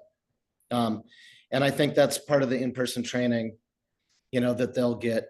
And again, since I haven't spent a lot of time, running restaurants in my past, I think I need to, do the same education, and so I can be there, for my staff. Totally. Yeah, no, I think so having those things like in a written policy is always really a best practice, and what we see across some of the really well established liquor license establishments in the city. They have a really well defined, really fleshed out policy, and something that RAR is, and Absalom shared with you. They can actually provide you with a kind of a template of what that should look like. And I would strongly advise you to improve this policy. I don't believe that it's sufficient as it stands right now. Gotcha. Yeah, this member Absalom is sort of echoing member Carr's sentiment here. This is definitely for the city of Boulder. This alcohol policy needs to be fleshed out a lot more. And you said that you are friends with Dave Query and Cheryl Longoria. Reach out to those people. Dave Big Red F has a policy in place that is pages longer than this. And I think that's something that you really need to look at, because this is definitely not sufficient, especially this type of space. The space you have here, there's so much opportunity for people to get overserved and or get served without being carded in that type of space. It concerns me, and this policy is not enough. Gotcha. Yeah, Dave's been very supportive in the past, and I don't think he'll have any problem sharing his policy with me. Great. Any other questions? He won't, and I know that in this community we want everyone to be safe. So if we can share safety policies and share best practices, that's something we're looking to happen here for sure. Great. Any other questions, comments from members of the authority? Okay. And was there anything else that you had, Mr. Runco? No, that concludes the presentation from the applicant today. Okay. Perfect. At this time, we will close for deliberation. Excuse me. Members of the authority, any thoughts? Is there a motion? I don't know what member Haggerty thinks about, and I certainly don't want to make anyone have another drawing, but having different, things in terms of when you're building on a licensed premise and having something different on the application than the drawing. I don't want people spending more money on an architect to do that, but I would say that I'm ready to approve this license with a couple of conditions, one being a fleshed out policy, a liquor policy. And maybe just no one has to redraw things or get someone to pay money to redraw anything, but maybe some clarity on maybe just some additions to what the license premise looks like. And some clarity around the liquor stores. I didn't really see that well there. And then also kind of around the capacity for seating and things like that. So that's where I stand right now, but obviously would like to hear from the other members of the authority. Yeah, Member Haggerty. Yeah, I do agree that updated written policy is, yeah, absolute must here. Before, as a stipulation. And Mr. Bush, I think Member Applebaum gave you some good suggestions on where to reach out to really bolster it up. Because I think that's really important, especially to have it written down, I think is key too. Because it's, verbal trainings do a lot, but then always being able to reference a written document is going to be very important moving forward. Kind of in regards to the schematics and what everything looks like, I do agree. I think it would be some clarity on what you think the the seating looks like both inside and outside. If you're able to maybe provide some specifics with that. I don't know if like a new diagram is necessarily warranted, but just maybe more specifics on what intended occupancy, what that might look like. And also, I think you mentioned, Mr. Bush, the number of employees that you were intending to have. I think that number might be important to know as well. If that's fluctuating based off, the occupancy number. Just so if we're able to get maybe some clarity on those two, I think would be important. So, Sure. And I had the final land use drawing is the drawing that shows the liquor storage and is a little bit more detailed. So I'm not sure if you have that one. And what I could really easily do is just update that specific drawing. And that's got both the occupancy number of seats and the liquor storage. all right, Member Absalom, it sounds like you have a motion you want to make. I did. I was kind of seeing what the other members had to say, but I will go ahead and make an official motion. This is Member Absalom. I'll make a motion to approve this new license under the condition that we see a new fleshed out written alcohol policy and then a revamped license premise map with updated occupancy and liquor storage. At this point of clarification, is there anything specific you want to see in the alcohol policy? Or do you want it to adhere to anything specific, like maybe the RAR? Yeah, I would say I guess in my motion, I would adjust in the alcohol policy. I would like to see a reference to the RAR or other responsible vendors as noted by the applicant, utilizing some other responsible vendors in the city of Boulder, utilizing I'm not going to list all the things that need to be in the policy, but utilizing a more I don't want to say nuance, but a a a wider range of issues that surround alcohol service in our community.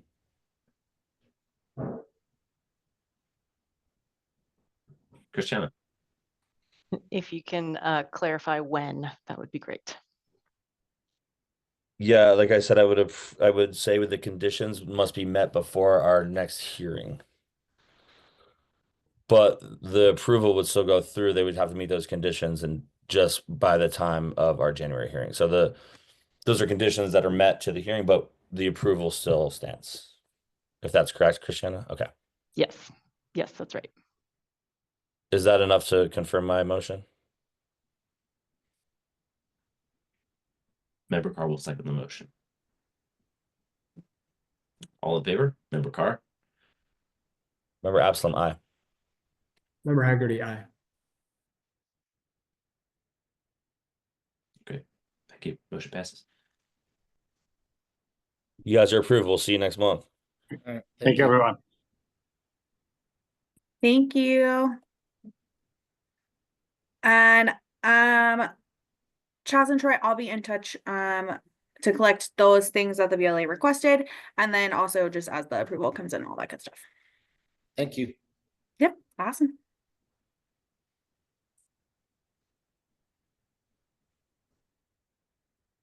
Okay, great. I will move on to agenda item 8, which is public hearing and consideration of an application filed on October 8th, 2024 from WFM-WO Inc., DBA Ideal Market, 1275 Alpine Avenue, Boulder, Colorado, 80304. WFM-WO Inc. 100% owner, Whole Foods Market Inc. 100% shareholder of WFM-WO Inc. Keith M. Manbeck, President and Director, JP Warren, Secretary, Heather Charlene Stern, VP and Secretary, with the business mailing address of P.O. Box 684786, Austin, Texas 78768 for a permanent modification of a fermented malt beverage and wine retail off-premise type liquor license. If you're here to speak on this matter, please go ahead and raise your hand.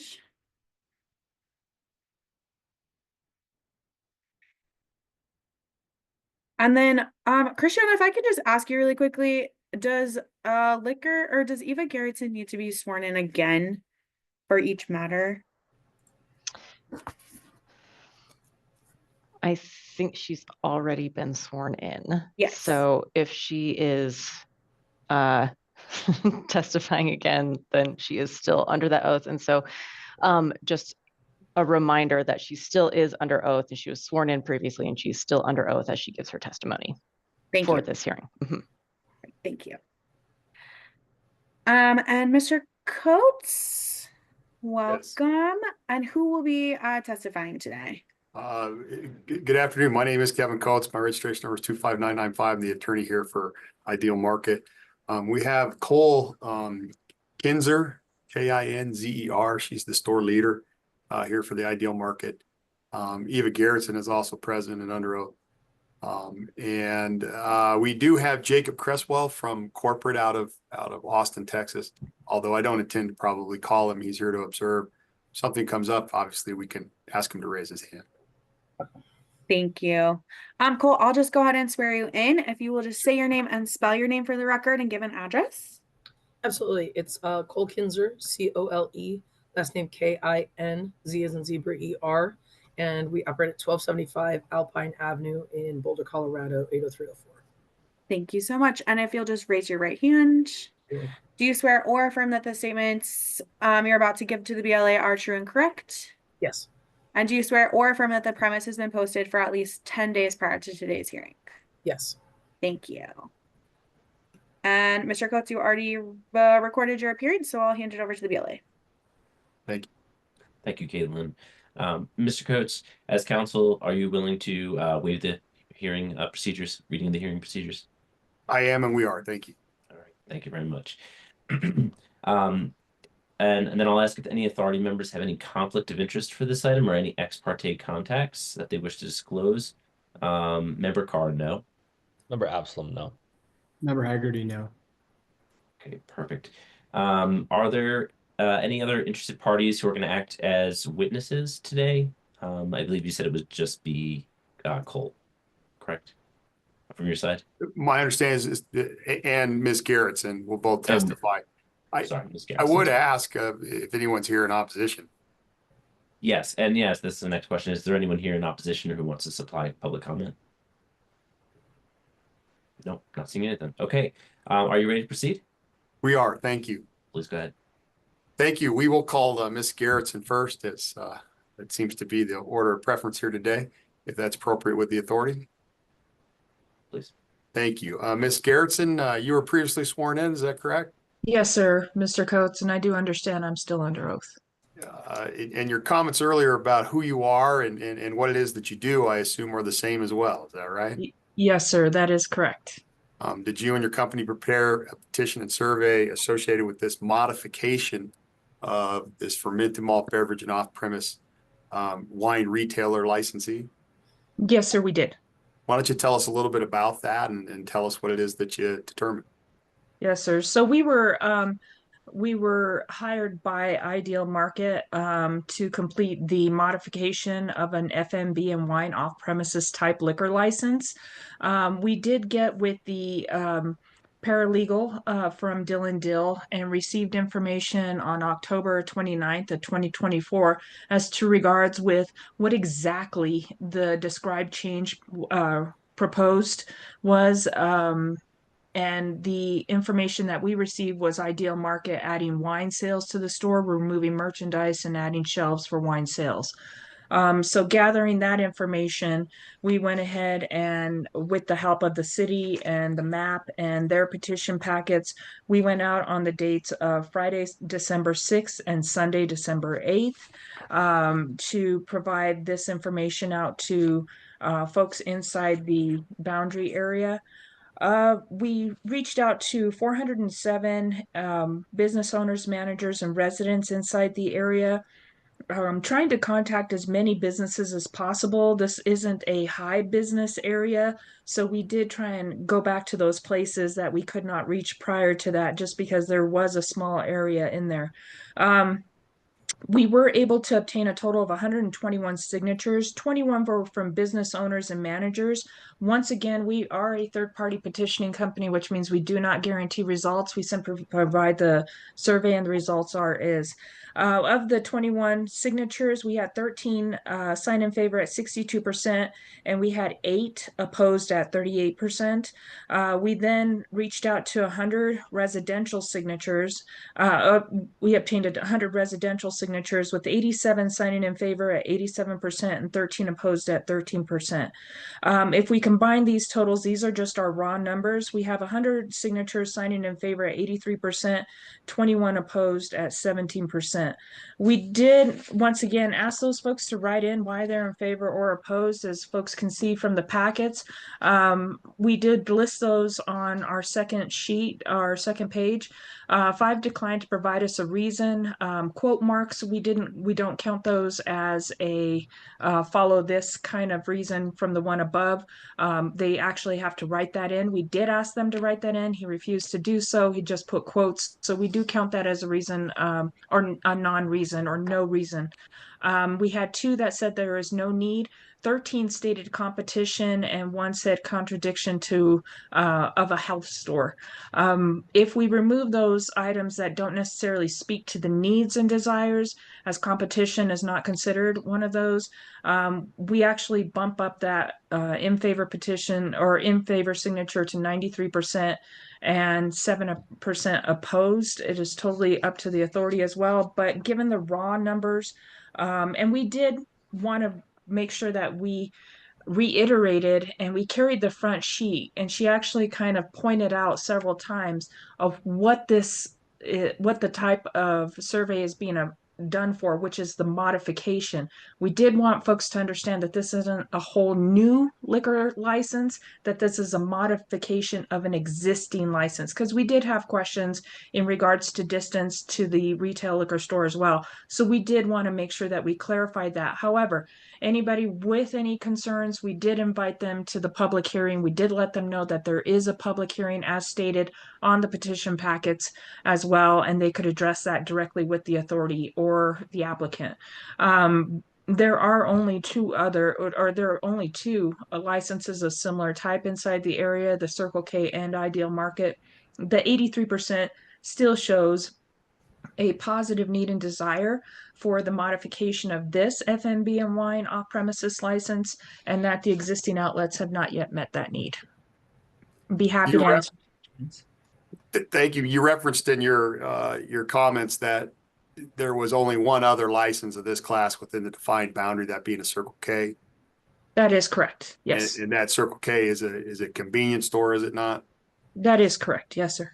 Is your understanding, obviously, this particular applicant is a grocery store, or essentially a smaller grocery store, but a grocery store type use versus a convenience store? Yes, that is correct. And it would be the only grocery store type use with a license of this class within the entire boundary. Is that correct?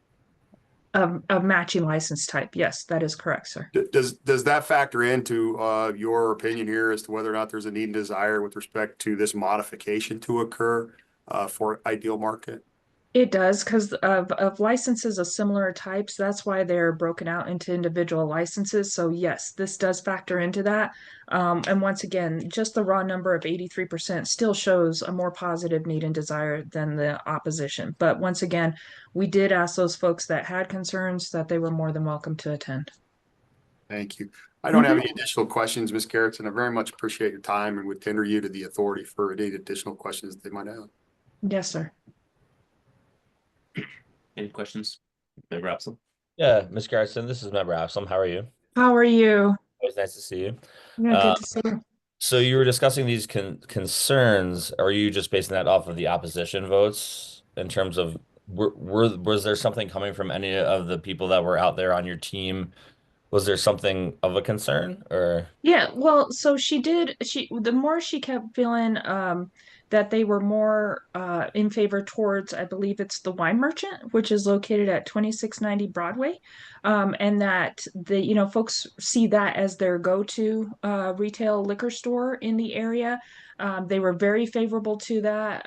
They must be a really good small business because most folks did give quite a bit of props back to them for being just a great retail liquor store in the area. So I think that was most of the concern, is that they thought this was going to take away from that particular retail liquor store. So there was a concern of that the surveyor did relay back to me, as far as she saw that was one of the things. But once again, we did, I think if you can see on the first page of our petition packet, we did hit them first. So we do always, like I said, we don't stray away from like schools or anybody else inside an area. We make sure that we just contact folks, let them know about the issue at hand, and they can sign in favor or opposed as they see fit. So we did make sure that we did contact them as well. So, Ms. Garrison, just like in your opinion, you go to a lot of communities, right? And Sure. just hearing from this particular representative of Liquor Pros who went out, when she came back to you and this particular licensee here in community was mentioned quite a bit. Is that kind of rare, or is that something that you see often? No, I think it's becoming more rare. We've been handling Family Dollar liquor licenses throughout the entire state, especially in smaller communities. So with that, a lot of folks see that, a corporation coming in like that. And these are people that I think that favor the retail liquor store. Some of them may not um, go into the other location, in this case, Ideal Market. If they don't use Ideal Market, then they don't see it as something as of a need or something else as a desire. They see it more as competition, because of concerns of that. I think that fear of, like, as bigger corporations and more of the larger stores are starting to take over and they're buying out a lot of the mom and pops, that's becoming a concern. And so I see that throughout the entire state of Colorado. However, those folks that still frequent those establishments still see that as a need and desire. So it's those folks that actually go into Ideal Market that see this as, hey, I'm good with this. Hey, I'm okay with this. It's those folks that don't frequent those establishments that I think are starting to push back a lot more on these types of licenses. That's what I'm seeing. And like I said, when Family Dollar has tried coming in to do that, I see it a lot more, especially in like smaller towns and communities, but also in places like Colorado Springs that we've seen it, Denver, Boulder, Fort Collins, all of that as well. Grand Junction, yeah. Right, I'm sure you're seeing it all over the place as, corporations move into these and small businesses are involved. I was just wondering if this like is more of an outlier, something like, does this seem when you spoke to your representative who went through, is this something that was kind of, whether or not the numbers represent it, did you say that the person just kept mentioning this one small business? I'm just wondering from your perspective. Well, I think in this area, because it's like I said, it's one of those that is go-to, but this is typically what we've seen throughout the entire year, especially this year, once more people were adding the beer and wine license to those smaller locations. I think I've seen this a lot more. I have seen this a lot more. So yes. Thank you, Ms. Garrison. I don't have any questions. Thank you. I hope I answered your question. I know it's hard to get a good idea. And like I said, if I could theorize, but sometimes it's hard because smaller communities really focus on smaller things. But it's weird because in Boulder, like, they still want their chains, they still want their bigger stores, they still want everything.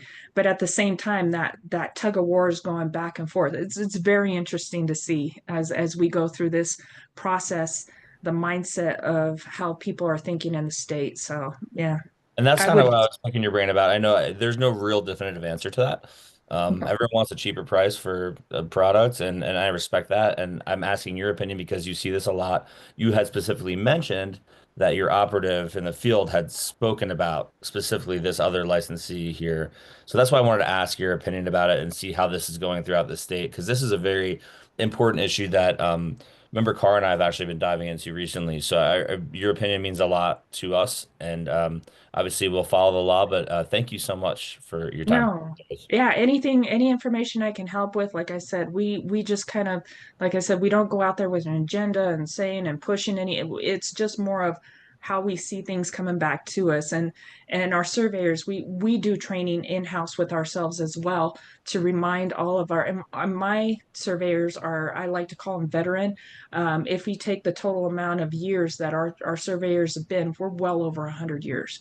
So we've had surveyors that have been through this, but once again, reminding them to try to be unbiased at the door in order to get a more truer feedback and provide that to you folks as to what's going on out there and how people are feeling. So yeah, more than happy to answer any questions like that you folks have. Thanks. Any other questions from members of the authority? Not seeing any. Thank you, Ms. Garrison. May I ask one follow-up question based upon those questions? Sure. My only question is a very simple one. Is Ms. Garrison, do you see any indication based upon your petition and survey, your research, your opinion with respect to this particular matter, that this modification, if approved, would have a negative impact on the health, safety, welfare, morals of the surrounding neighborhood that's given to us by that boundary? No, I do not feel that it's going to have that negative impact. Thank you. I appreciate it. Thank you. Thank you.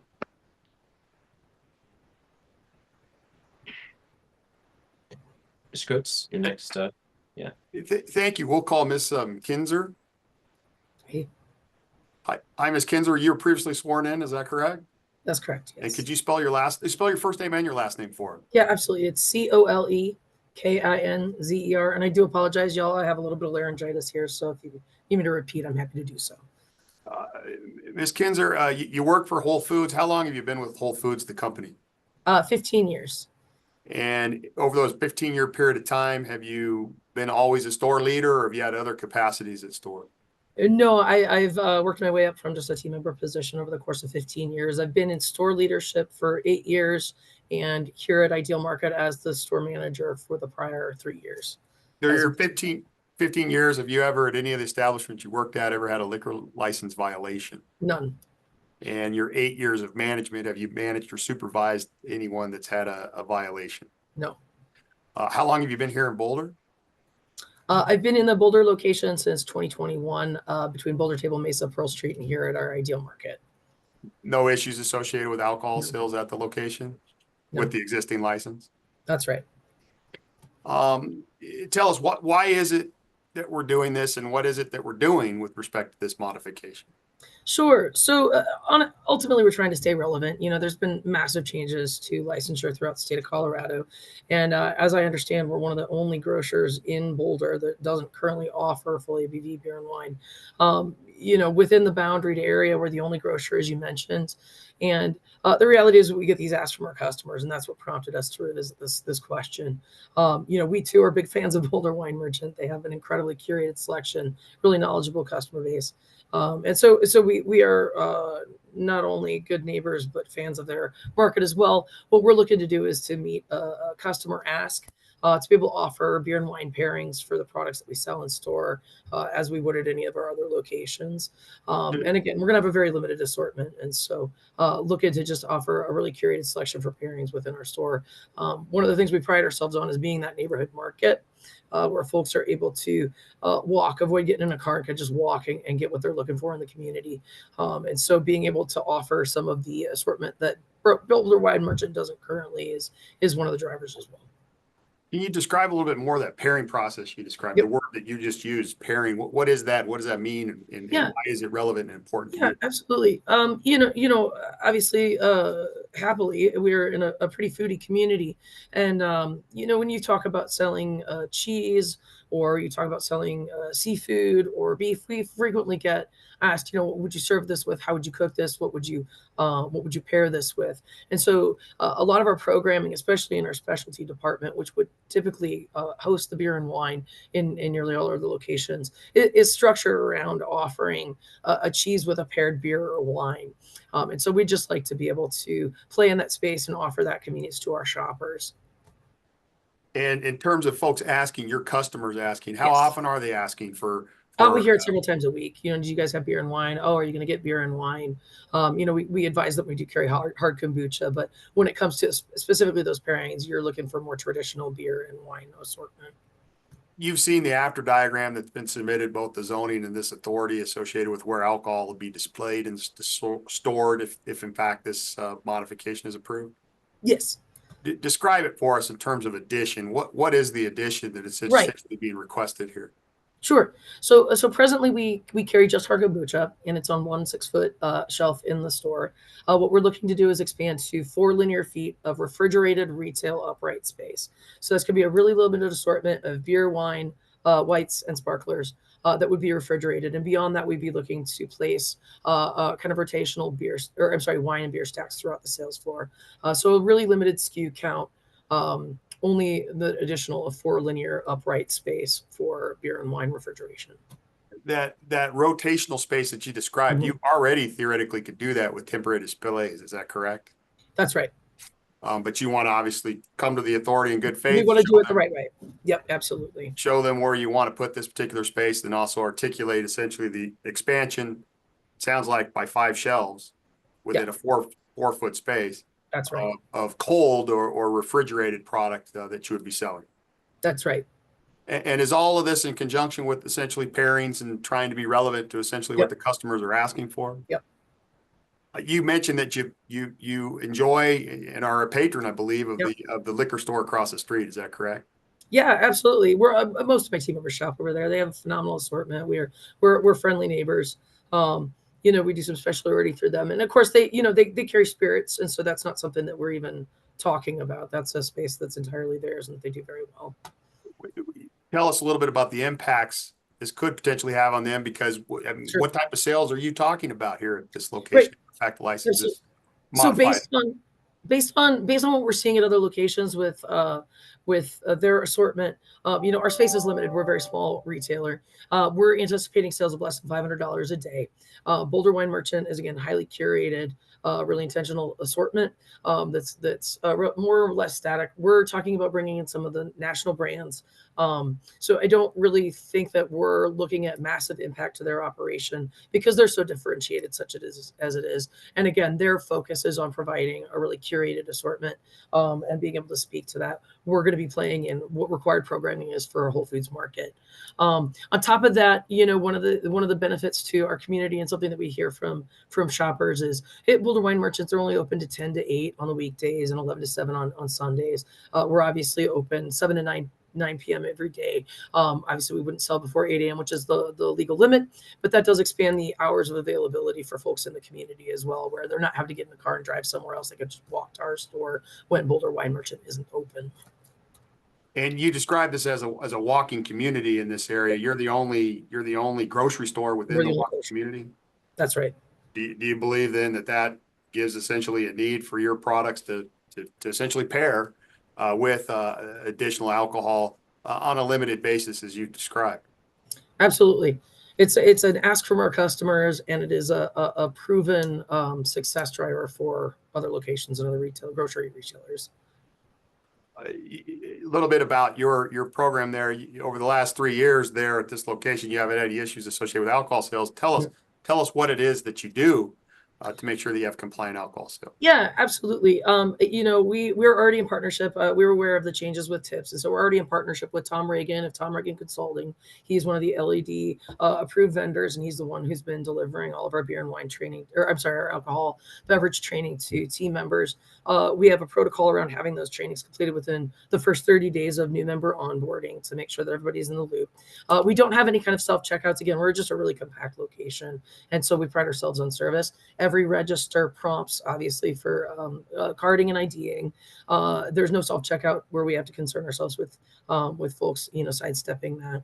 And then on top of that, we make sure that the beer and wine that is, or I'm sorry, beer and wine is kombucha in this case, that's on the sales floor is in a highly visible location, so that's well witnessed by team members, limiting the opportunity for folks to do anything nefarious with it on the sales floor. What are the consequences if anyone were to fail in that training, fail in those policies and procedures, sell alcohol, for instance, to an individual? They're absolutely required to pass that in order to be able to sell beer and wine or to sell alcohol through the registers. And any violation of policy is a separable offense. It's considered a major infraction by Whole Foods Market at large and is a separable offense. Please tell us a little bit about the point of sale system and how it's designed to make sure that we have lawful alcohol sales. Yeah, absolutely. Like so many retailers, there's an automatic prompt for any kind of alcohol that's being scanned through the register that's going to require an ID. That's already built into the system for us for the hard kombucha that we already have from our current FMB license. Based upon your customers' comments, based upon what Ms. Garrettson has shown us in the petition and survey, do you believe that there's a need and a desire for your license to be modified to allow you to sell wine and beer on the limited basis that you've described? Absolutely. I mean, the ultimate prompt for us was customer ask. So that's what brought this to the table in the first place, looking for this modification. This has been submitted to zoning, and there's obviously no issues associated with zoning. Is that your understanding? That's my understanding.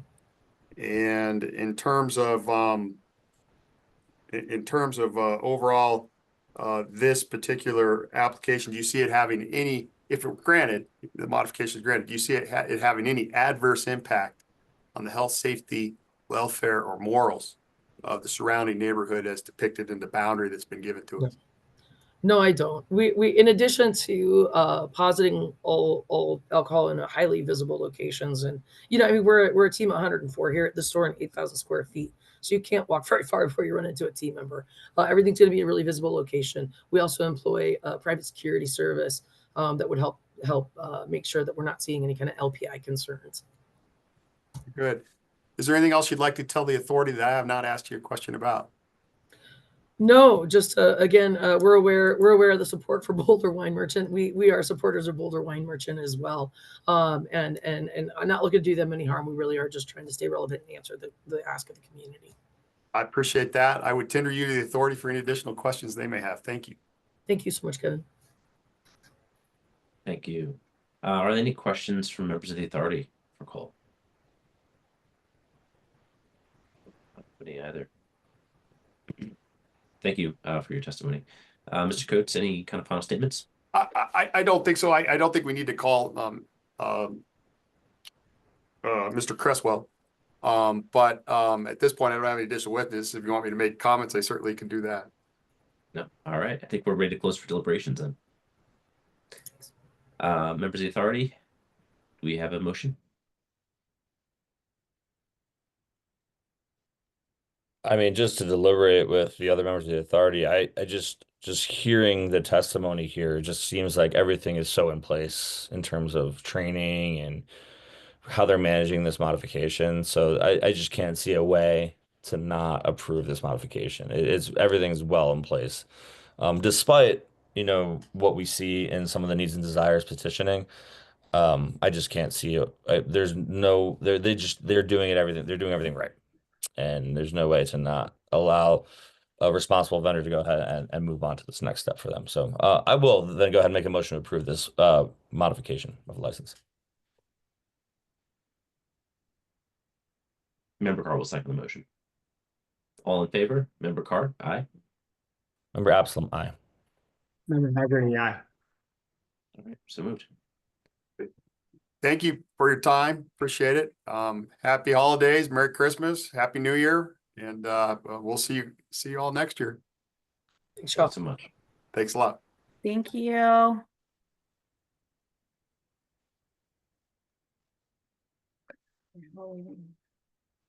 All right.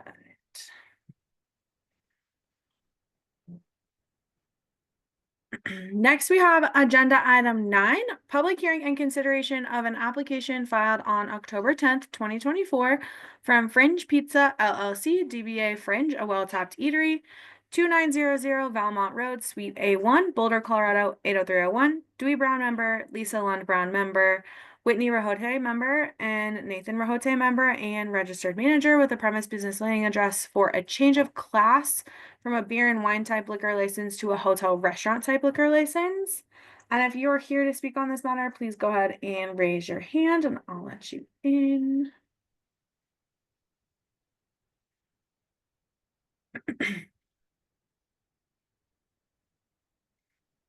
Okay, and then, and yes, and Ms. Garrettson is also here to appear for this matter, and I will just put it on the record again that she has been sworn in earlier in the meeting.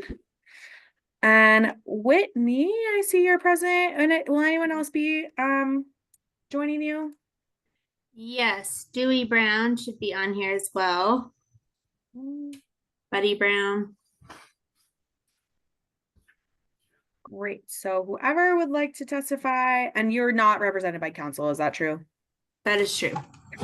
I will go ahead and swear you guys in, and then I'll hand it over to the authority. So Whitney, I'll start with you. If you'll say your name, spell your name, and give an address for the record. My name is Whitney Rajat, WHITNEY RAJOTTE. The address is 2900 Valmont Road, Suite A1. That's Boulder, 80301.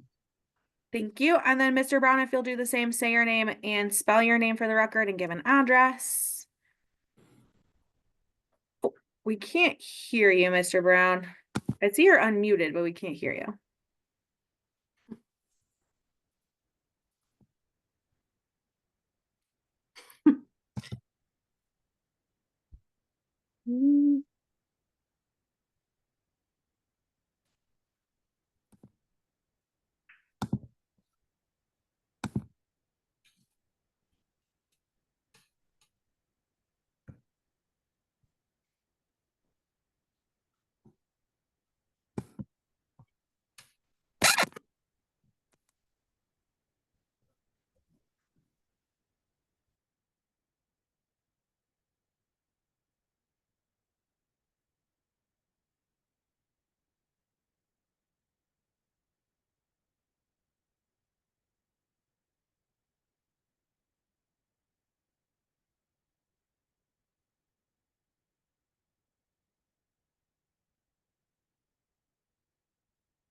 Let's see. If it's helpful, there is a call-in number, and I'm happy to forward. I'm happy to forward that if needed.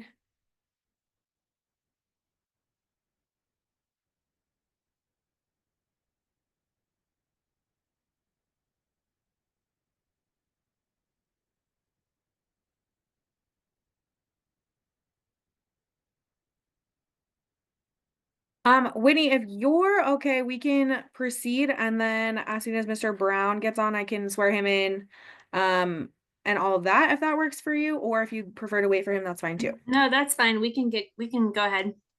Okay, great. I'll just continue with your swearing in. If you'll raise your right hand. Do you swear or affirm that the statements you are about to give before the Beverage Licensing Authority are true? Yes, I swear. And do you swear or affirm that the premise has been posted for at least 10 days prior to today's hearing? Yes. Okay, amazing. Okay, and then we also again have Eva Garrettson from Liquor Pros who has already been sworn in.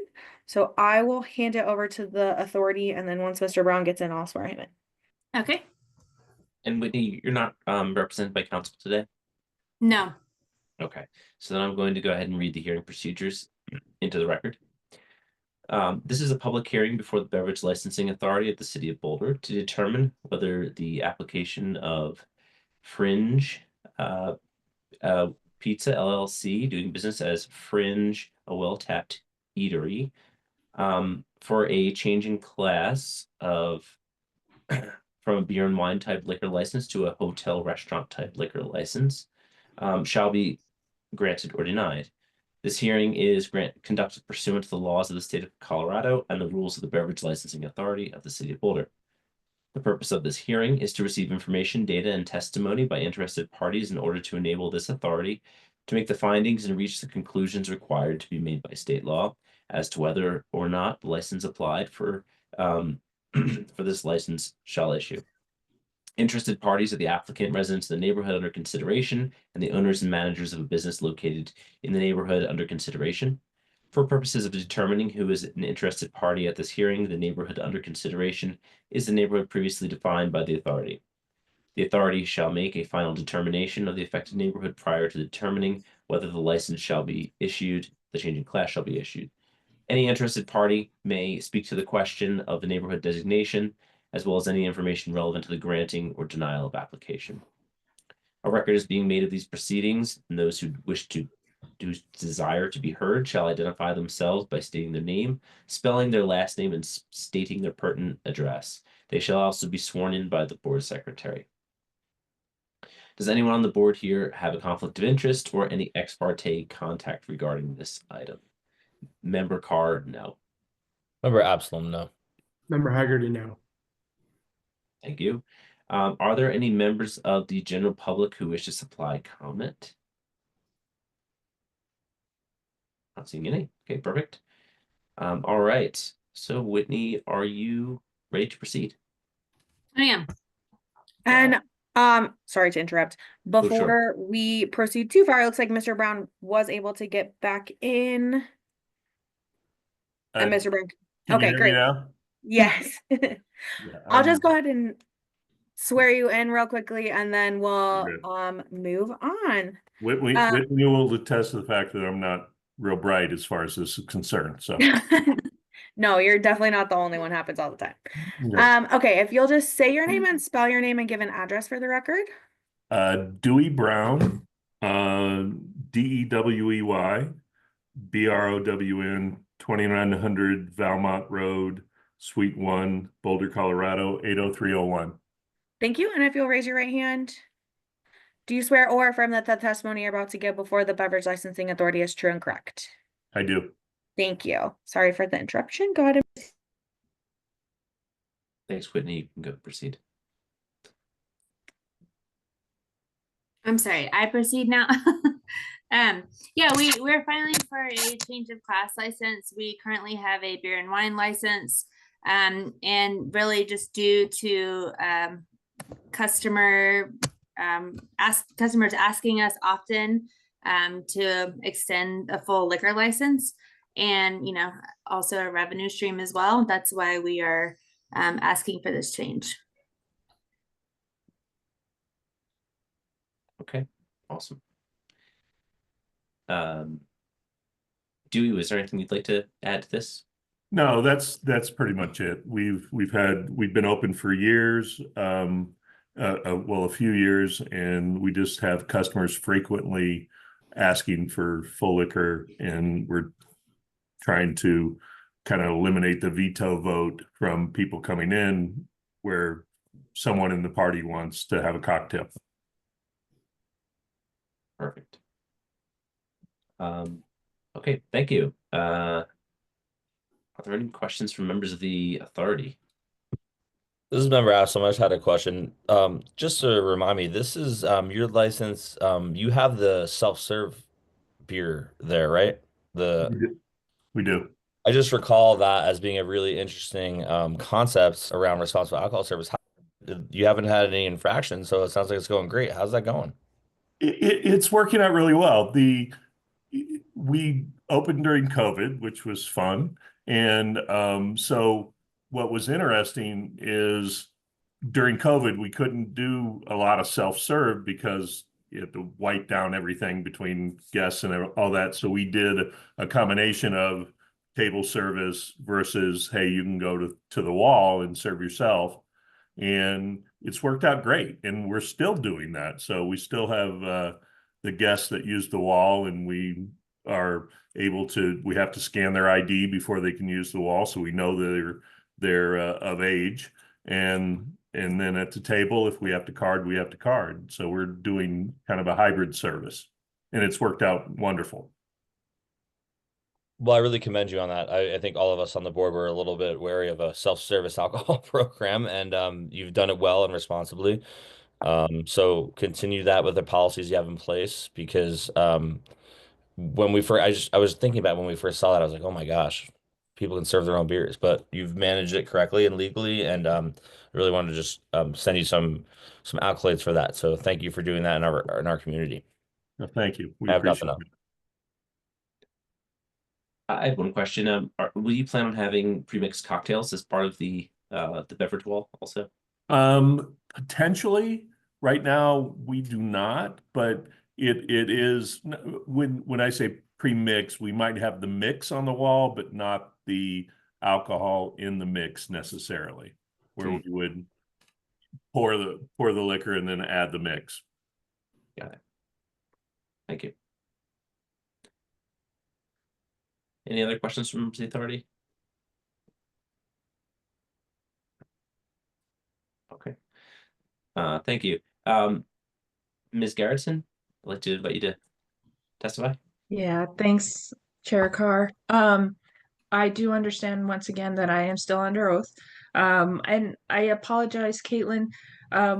I didn't know if you asked on the last one. I did want to confirm on the last one. I know we're over with it, but we did post the premises on the last license. I know that normally you folks ask, and I don't recall giving that information, but just wanted to get that out of the way.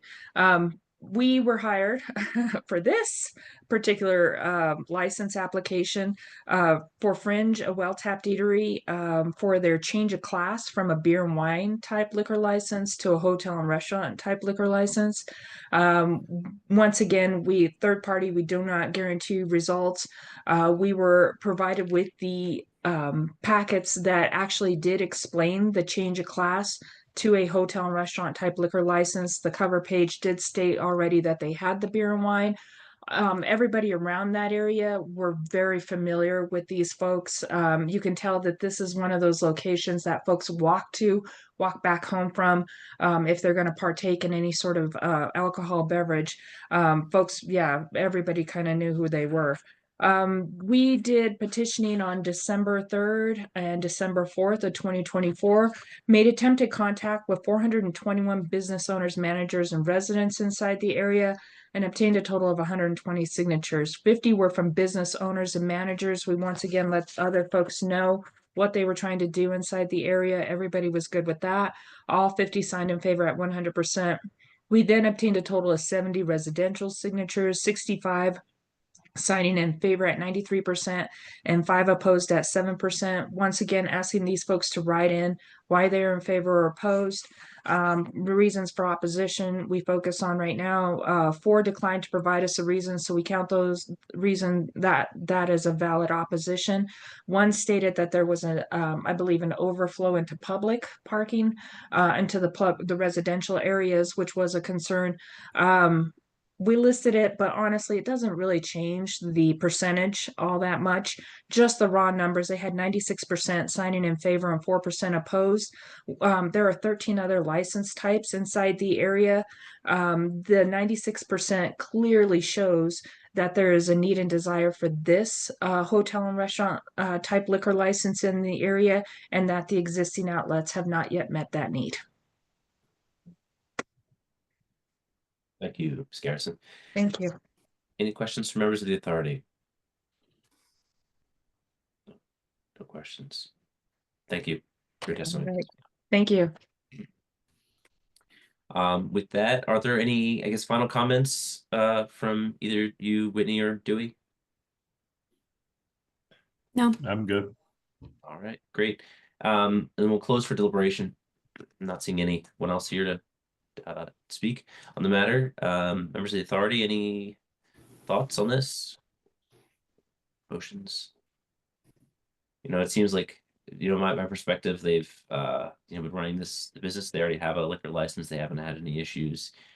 This is, going to allow them to expand out to meet more customers. And, seems like everything else is in place. I don't see any reason to deny the change in class. I just thought your question, Member Carr, was really good about, are those cocktails going to go to the wall? And I thought that was answered very well by the licensee. With that, I'll make a motion to approve this change of license to a hotel restaurant type. Yep, motion seconded. Perfect. All in favor, Member Carr? Member Absalom, aye. Member Haggerty, aye. So moved. Thank you all for being here. Thank you, guys. Thank you very much. Bye, guys. Happy holidays. Happy holidays. Happy holidays. Thanks, everyone. Thank you.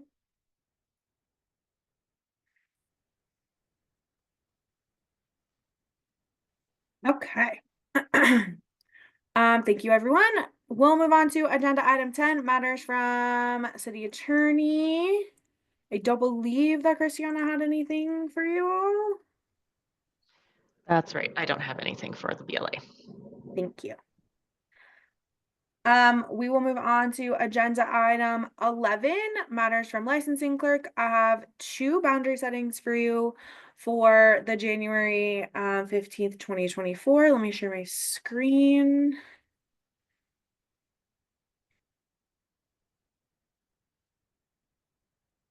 Okay, the first one is for El Taco Imperial de Texcala LLC, DBA El Taco Imperial del Texcala, 2850 Iris Avenue, Suite H, Boulder, Colorado 80301 for a new hotel restaurant type liquor license.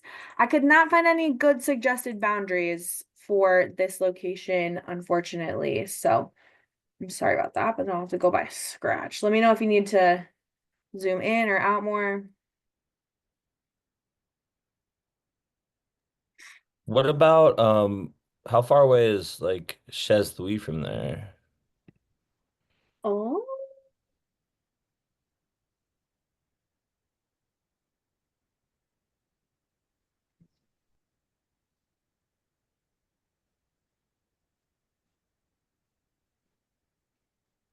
It's down.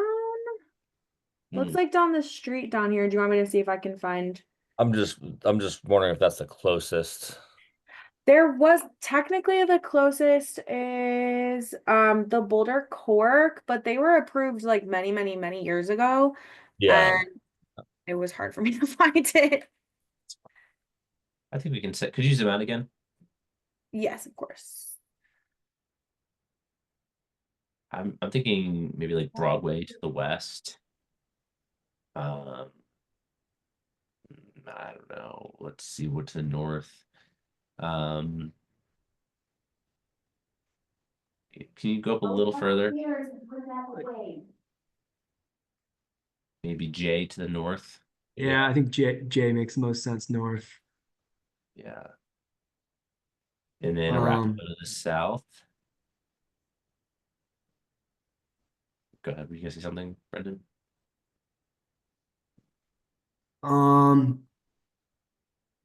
Yeah, I think Arapahoe to the south, J to the north. And you mentioned Broadway. Broadway, that's a big area. Yeah, that's pretty far. I don't know. Okay. I think We could maybe 19th or something. I Yeah, can 19th. Yeah. And then you could just close it off at Foothills there. At Foothills. Yeah, agreed. Foothills on the east. Yeah. That makes sense. J to the north, Arapahoe to the south, Foothills to the east, and 19th to the west. Good. Sounds good. Do we need a motion? Yeah, Member Yes. Absalom will make a motion to approve the boundaries. Member Carr will second the motion. All in favor? Member Carr? Member Absalom, aye. Member Haggerty, aye. Thank you. And here is the next one. This is for Nepal House LLC, DBA Nepal House and Cuisine, 4720 Table Mesa Drive, C100, Boulder, Colorado 80305, for a new hotel restaurant type liquor license. I do have suggested boundaries for you, and this is from Southside Walnut Cafe, which is at 673 South Broadway Street.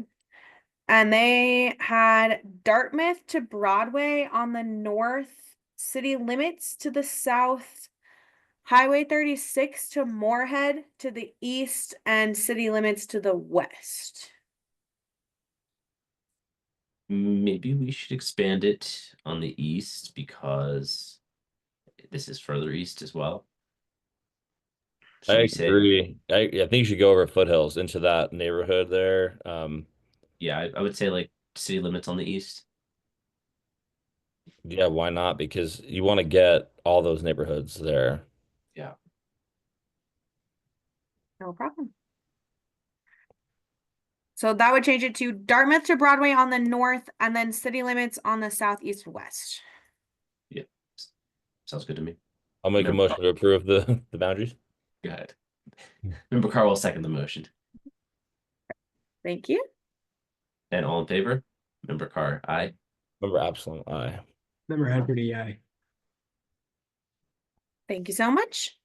There was one administrative processing of a liquor license transfer for this month, which is included on your agenda for Bakehouse LLC DBA Dry Storage at 3601 Arapahoe Avenue. There was no breweries, wineries, or distilleries. You have your special event permit list in there, and then you also have your license renewal sent list.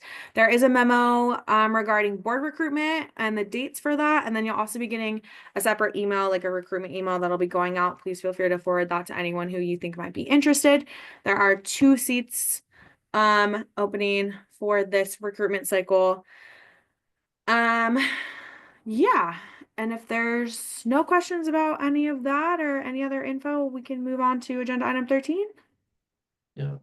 And I think for agenda item 13, Mike, you and I should probably hold off on that until the other members are present. Yeah, I think once we have all of us, because that's kind of a bigger deal, and yeah. Then now that we're talking about things amongst the members, you know, I think as these come up, we specifically saw a modification today. The thing that, you know, the memo that both Mike and I are working on right now is going to be more and more important as we move forward. So we're all members of the authority, right? I'm on the right. I'm allowed to chat about this right now. Yeah, we're on agenda item 13, matters from chair and members of the authority. Go ahead. Cool. Yeah, I'm just making sure. Yeah, so just around us being here, the 3 of us today, more and more of that's going to come up. So we will present that once all 5 of us are available. And when we have board recruitment and things change, I just want to make sure that as we move forward, everyone understands the relevance of this issue because it's huge.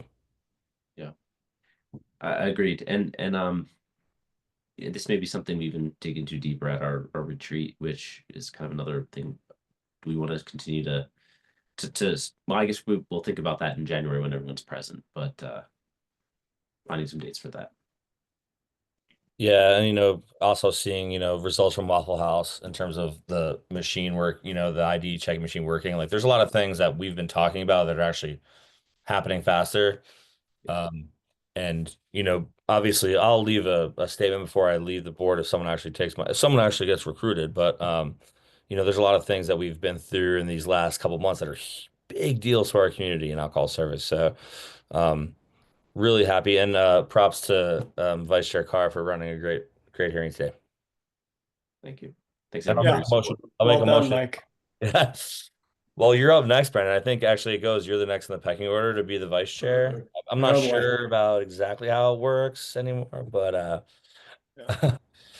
I'll make a motion to call it here. Member Carr will second the motion. All in favor? Member Carr? Member Absalom, aye. Member Haggerty, aye. Great. And it's Adjourned. 5:30 exactly. Bingo. How we planned it. All right. Thanks, guys. See you in January. Happy holidays. Happy holidays. Take care. Bye, everyone. Bye.